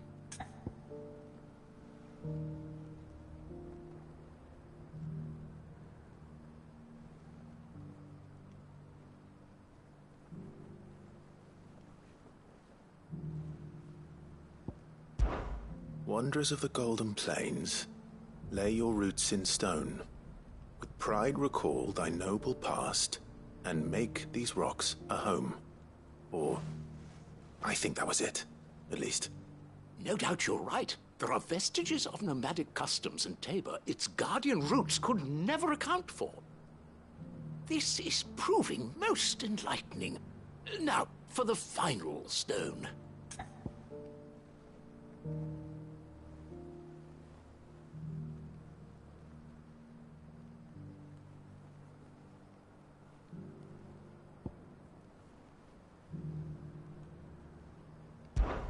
Children of the hunters, now tillers of the land, reap her promised blessing and give praise her gracious hand. That's all three. And so, we add primitive farmers to Tabor's founding peoples, the final piece of the puzzle. 3 engravings, one for each of the 3 peoples to have settled Tabor in ancient times. Guardians of the Mother Crystal, wanderers from across the plains, and last but certainly not least, hunters turned farmers. Little wonder it was so difficult to trace the roots of Tabor's culture. Those roots reach down through 3 distinct traditions. Nonetheless, one cannot help but wonder why this fact is not better known among scholars, given that the stones stand here for all to see. Too many stairs, perhaps. Ha! Too many by far. Here, and thank you.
Did you see that? Tell me you saw that.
We have nothing to fear.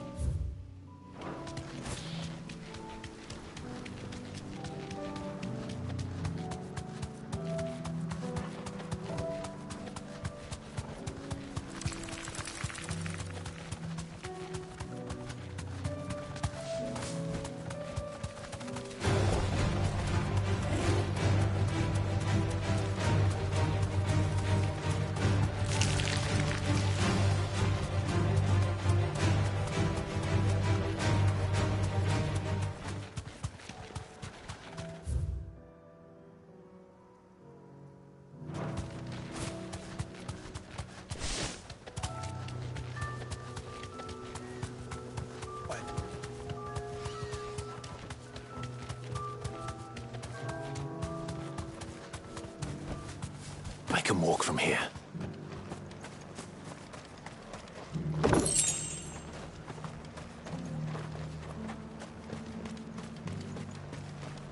Nothing like a little unrest. And what can I do for you?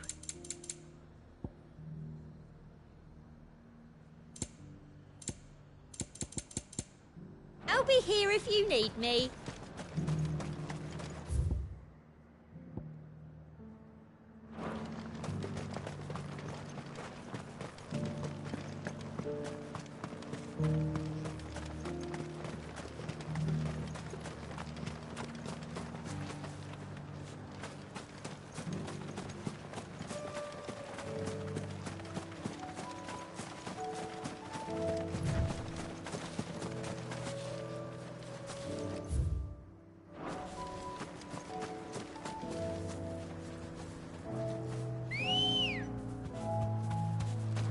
Ready, go?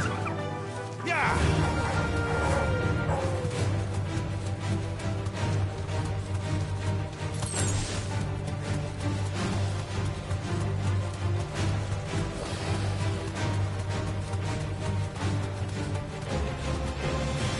Thanks, Gal.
I got peppers to numb your tongue up.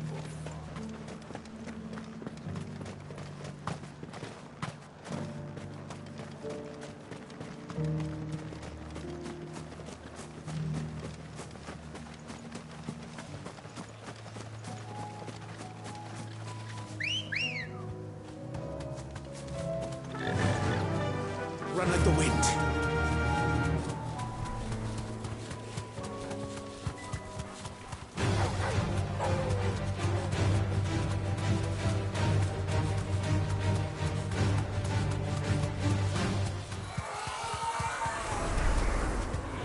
Safe.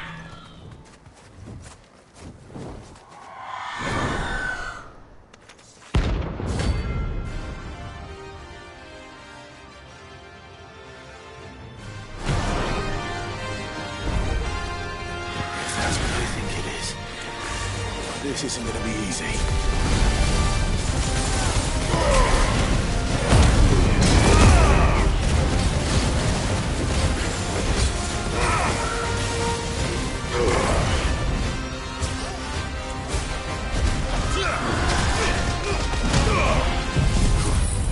This one.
rest well.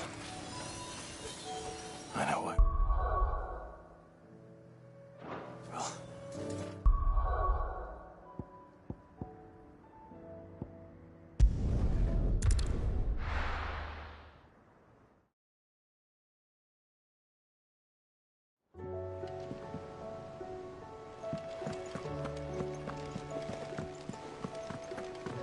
Did you see that? Tell me you saw that.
Ready, go?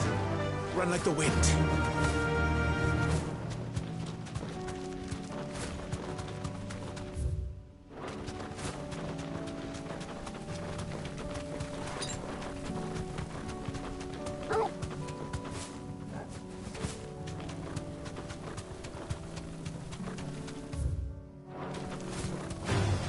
All right.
It's dead now. Whatever it was.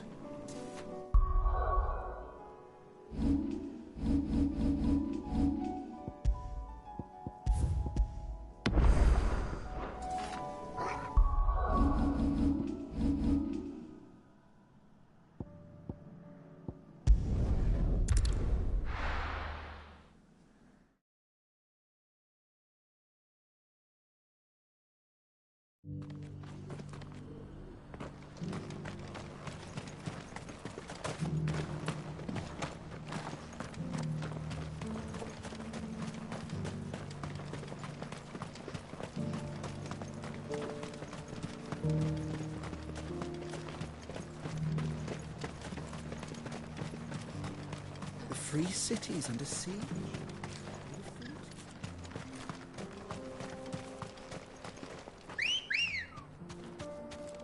Good girl. Faster!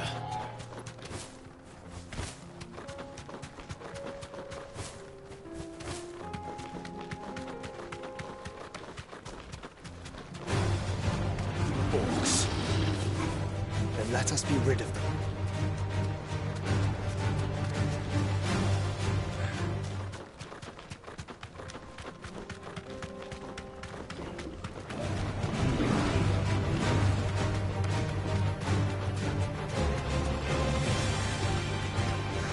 Clive. Smoke. Is the city fallen?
The free men are still holding their own, then.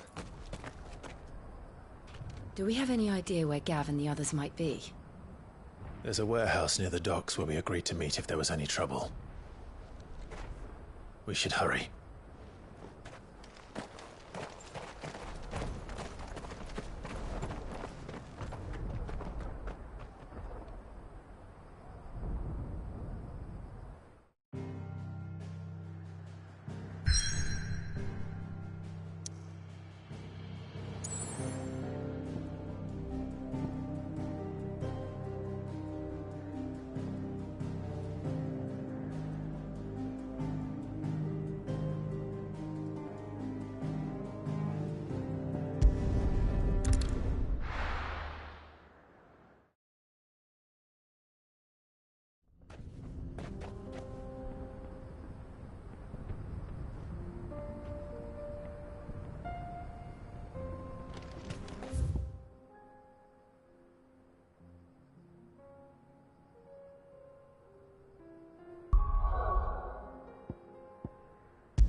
Sounds like thunder.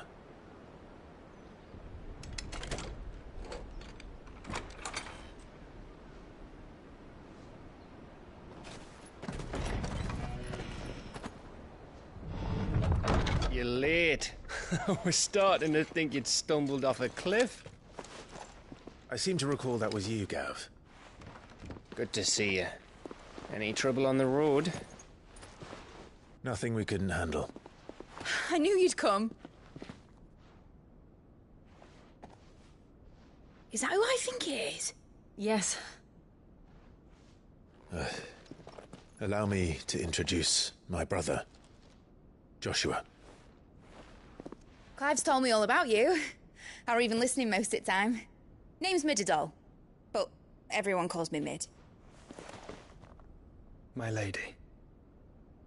Eh?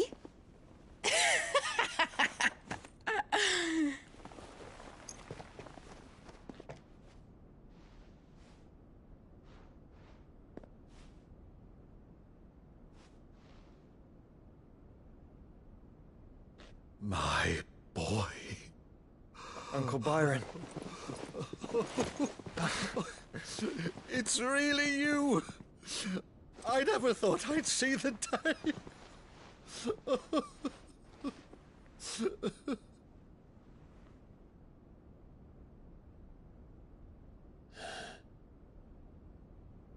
So these Akashic are being controlled? That's what it looked like. Empty eyes, eerie blue glow. No doubt they were turned, but silent as monks, every last one of them. Your man here speaks true, Clive. We saw more than a few in this city. They moved in ranks with a purpose, and not of their own. Ultima's doing. Perhaps. What of the city? The people? Dead, mostly. Mostly, but not all. A handful managed to lock themselves in their villas before the Horde arrived. Some in the merchants' district to the west, and a few others on the far bank. If the Akashic stumble across either hiding place, a few bolted doors won't hold them for long. We need to find them. And quickly. What do you propose? We split into two parties. I will make for the merchants' district, while you look to those across the river. Mind keeping an eye on my brother? Not at all. We find the villa and try the servants' entrance. Understood. And what of us? Mid, is she fit to sail? The ship, the Mithril engine could probably do with a few more tweaks. Then you better work fast.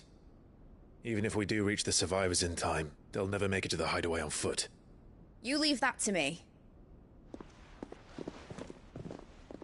See that Mid doesn't get herself into trouble, would you?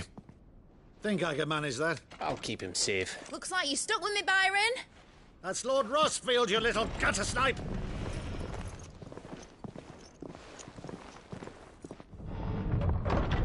Shall we then? And you keep Clive safe. Be careful. Both of you. You too.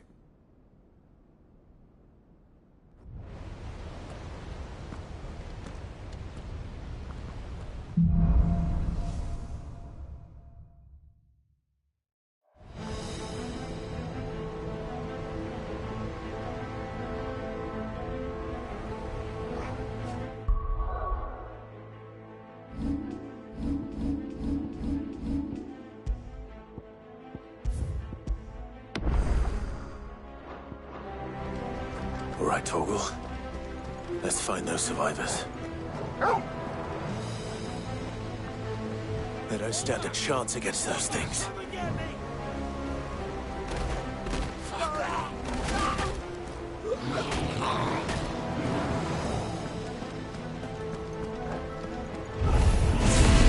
They've been routed.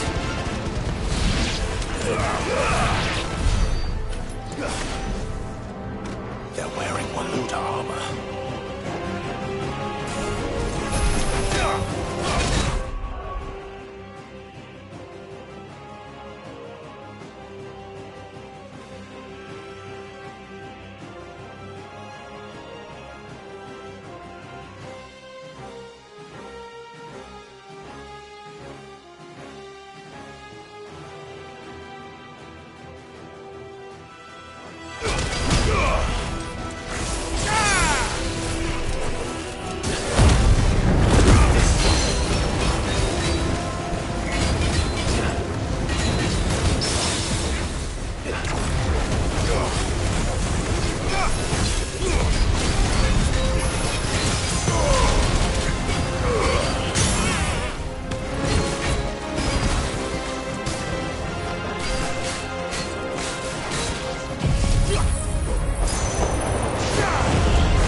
Sounded big.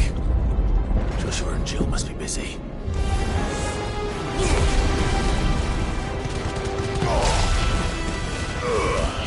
Get him!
its leaders gather, there may still be survivors inside.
You've caused quite the commotion. But then I would expect no less from you, Muthos. You again. I don't believe we've been introduced. You were in my family's crypt, and now you're here, with an army of Akashic thralls. Manners, Lord Rossfield? They are men, like you and me. Albeit ones unburdened by the wills that drive our kind to madness. They are pure. They are divine. What? And they are all that remains in this once raucous city. You'll pay for what you've done. As you wish. I confess I have been very much looking forward to this. Pardon me this indulgence, Your Majesty. The vessel shall not be spoiled.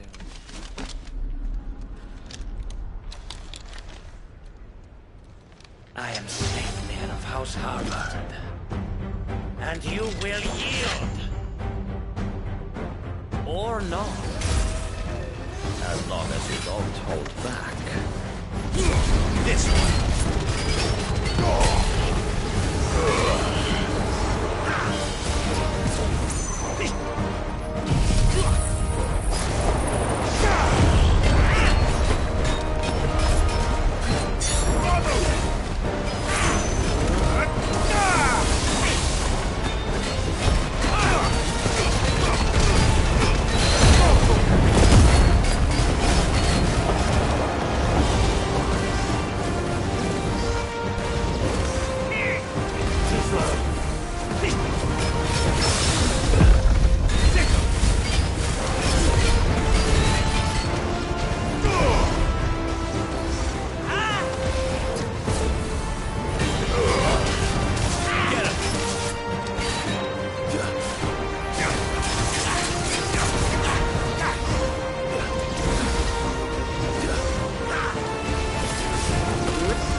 You will forgive me if my performance seems uninspired.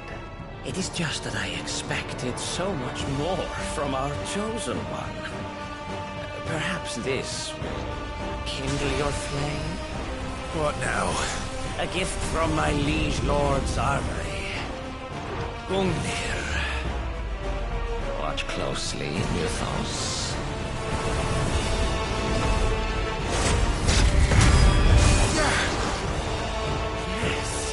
Yes! Nice try.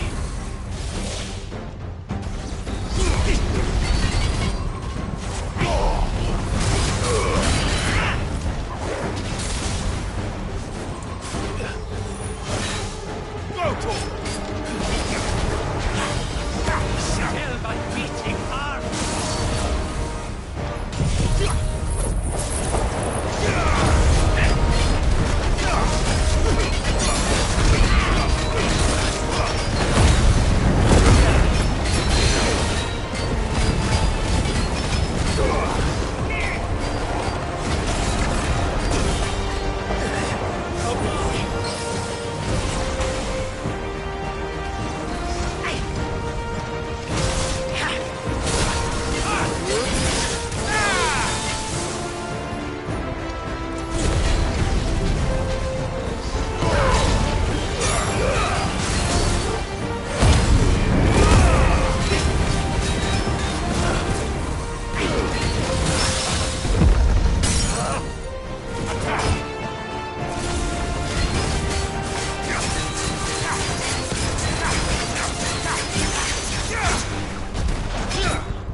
Too slow.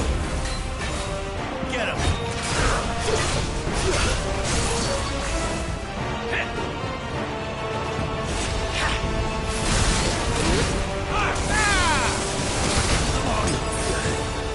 To me, boy! You're a fine hand. One is seldom enough. Would you not agree?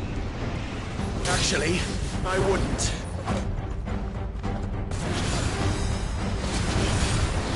Nice try. Too slow.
One is seldom enough. Would you not agree? Actually, I wouldn't.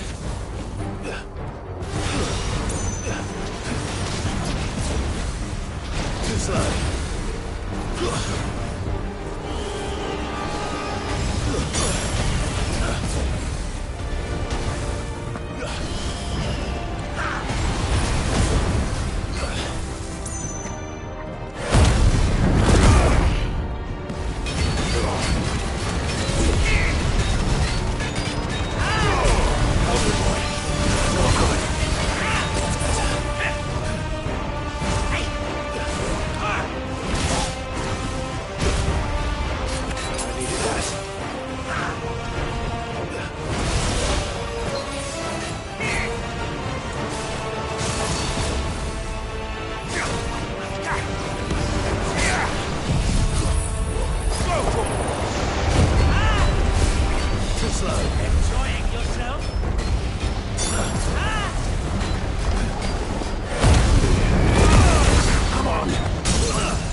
The vessel is strong. My liege.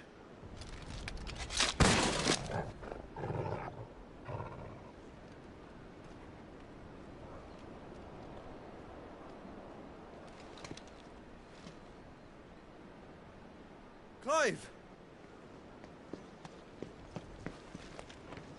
You're all right. As are you, I see. We are, yes. I'm sorry, but we couldn't save them. It was over before we arrived. Well, you did what you could. I fear we were all too late. What's wrong? Nothing. I hope.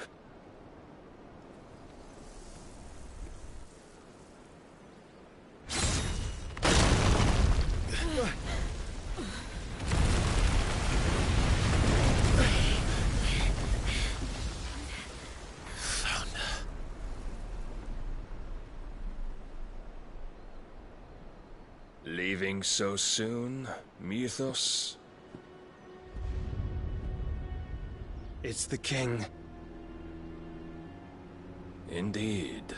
You may kneel before Barnabas Tharm, Warden of Ash and King of Walud. Get back.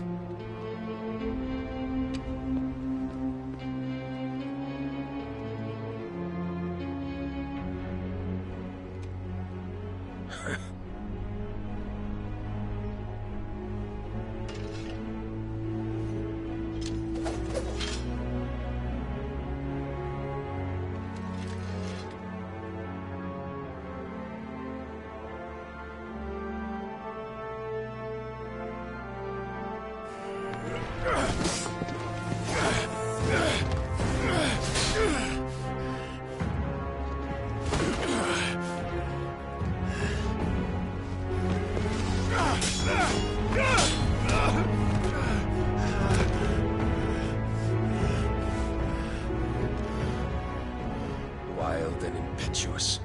I expected more of the boy who bested my Lord Commander. Yet I see why my master covets you so. The power within you, Mythos. The potential.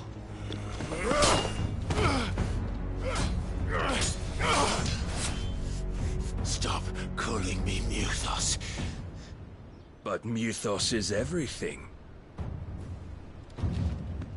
The cornerstone of all creation. The Lord's vessel.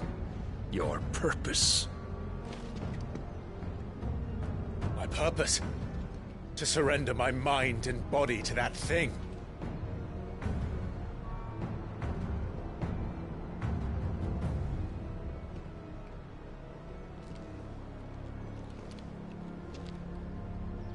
No, Your Majesty. My purpose is my own. I made a promise to my friends, to my people. And nothing is going to stand in my way. You would allow this delusion of free will to bar your path to greatness? Truly, your volition is a cancer. One that must be excised.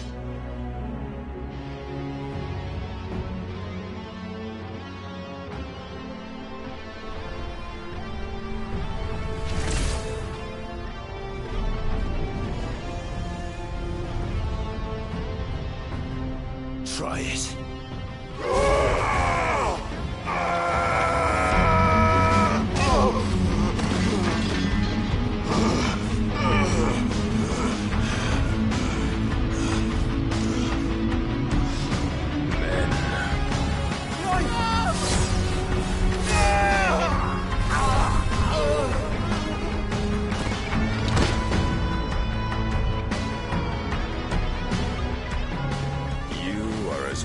As all the rest. Joshua!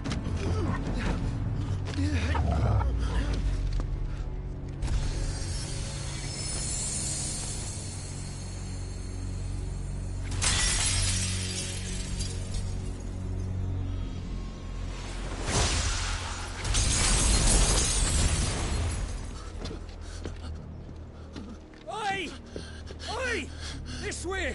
Hurry!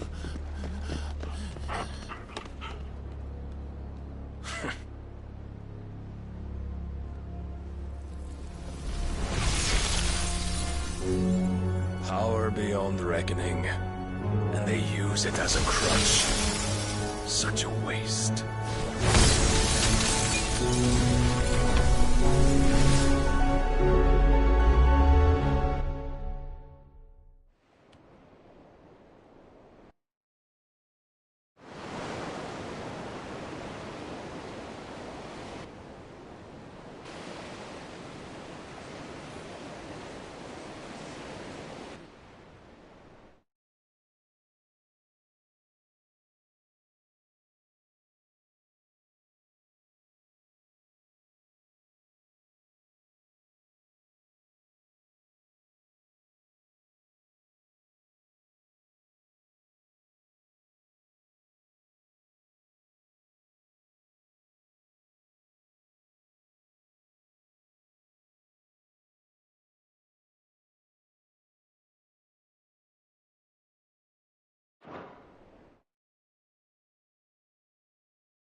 Will he be all right? The phoenix can mend flesh, but the spirit must recover on its own. I'm afraid the rest is up to him. This place is remarkable. Outfitting it must have been no small feat. But why go to such trouble? That beauty's belly's filled with wonders the world ain't ready for. If the guilds caught wind of what we were up to, they'd all want a piece. All right? And how is he? Do not blame yourself. He was barely breathing when you brought him here. We would have lost him if it were not for you. No. Barnabas may have severed nigh every sinew in my brother's body. But he made certain the wounds were not fatal. Nigh every sinew? Allow me, your lordship. Don't know what I was thinking, putting you to the trouble like that. 'Tis no trouble carrying comestibles to my ailing nephew. I know, but you've already done so much for us. Pouring your gil into the hideaway and now the ship. I don't want to take the piss. You risked your life. And for what? Some girl you hardly know. Why'd you do it? You not mad or something? I wouldn't go that far. Clive! You're awake. My boy. Oh. All I want to do is help. And the world won't save itself. It was Sid. Your father, who taught me that. Sounds like him. Don't you dare do that again. What of the Royalists? Fucked off, the lot of them, along with the galleon. With the king on board, no doubt. The Iron Hair wouldn't sail without him. Clive. Jill didn't come back. What do you mean? She kept the king busy while the others dragged you out. It's all right, Mid. Jill is fine. The ether of her icon endures. And as long as it does, we can be certain she is alive.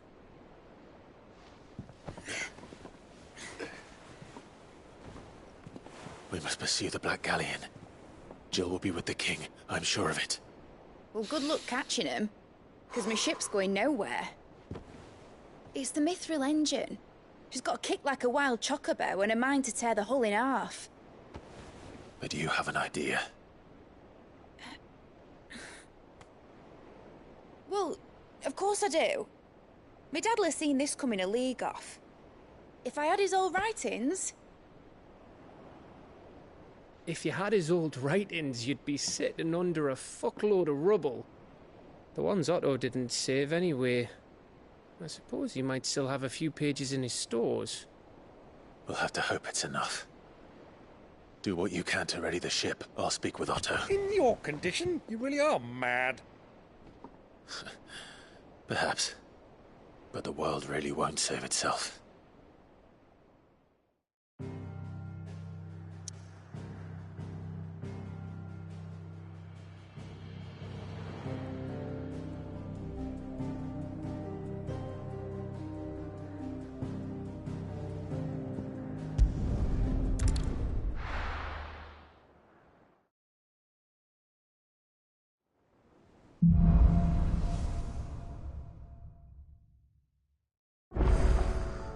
Right. Gav said that Otto might know something.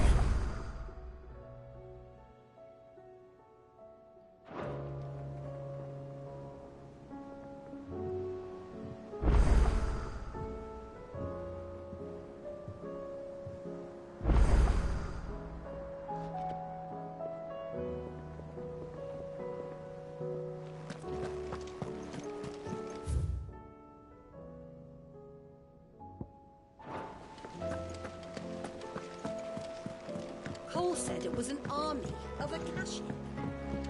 How are we supposed to do our duty when the hills are crumbling? Oh, indeed. Oh, I wasn't expecting you back so soon. All yours. Here you are. Come again. I may have more for you. Clive? But if you're here, where the hell is everyone else? Don't tell me. They're all right. But it's a long story.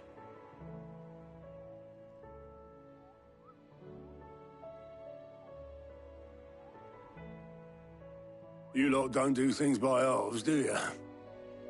Well, at least everyone's still breathing. Now, as for these writings, I'm sorry to say, Clive, but if you had those, you'd be... Sitting under a pile of rubble, I know. But we were able to save a few bits and pieces from the ruins, most of which ended up being used to build this place. The more personal items we gave to the next of kin. In the case of Sid's things, that would have been Mid. Then I'll check the workshop.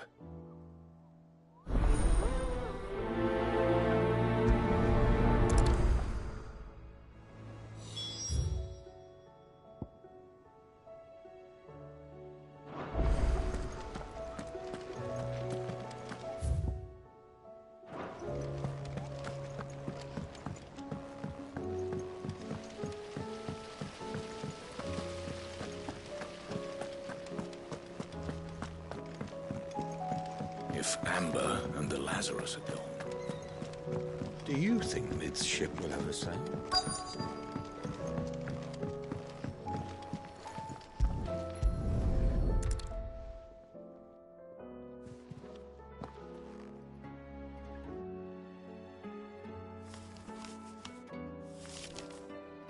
This looks like it's from Sid's old diary. But you'll already have read it. I'd better keep looking.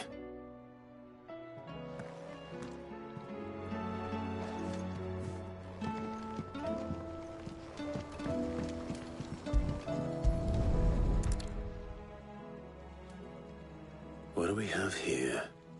Oh. Sid's pipes. Something tells me Mid won't be needing these.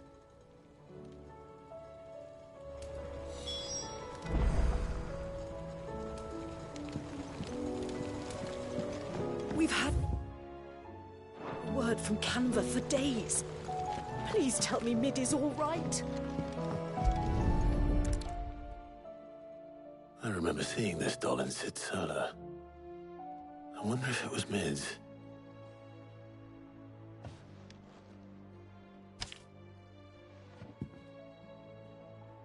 Huh. What's this tucked inside it?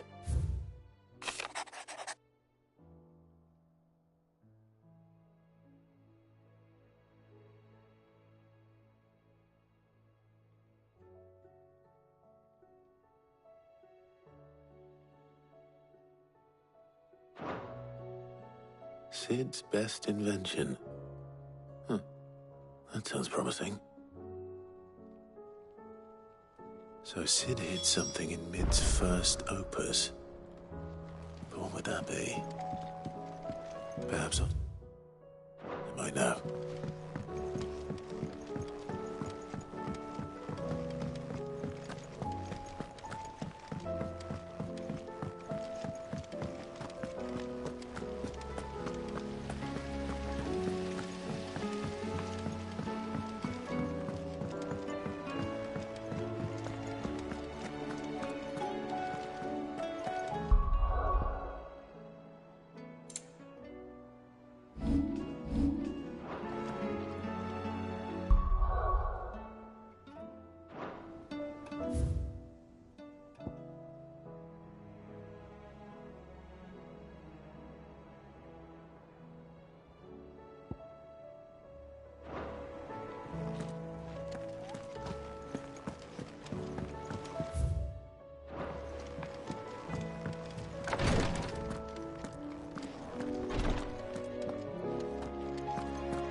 Boils if Tyre ain't around, eh?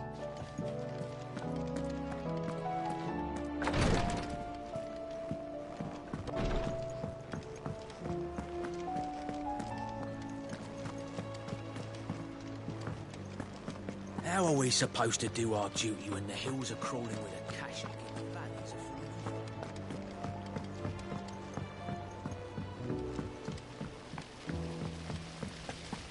of... Master Sid, have you seen His Highness the Prince?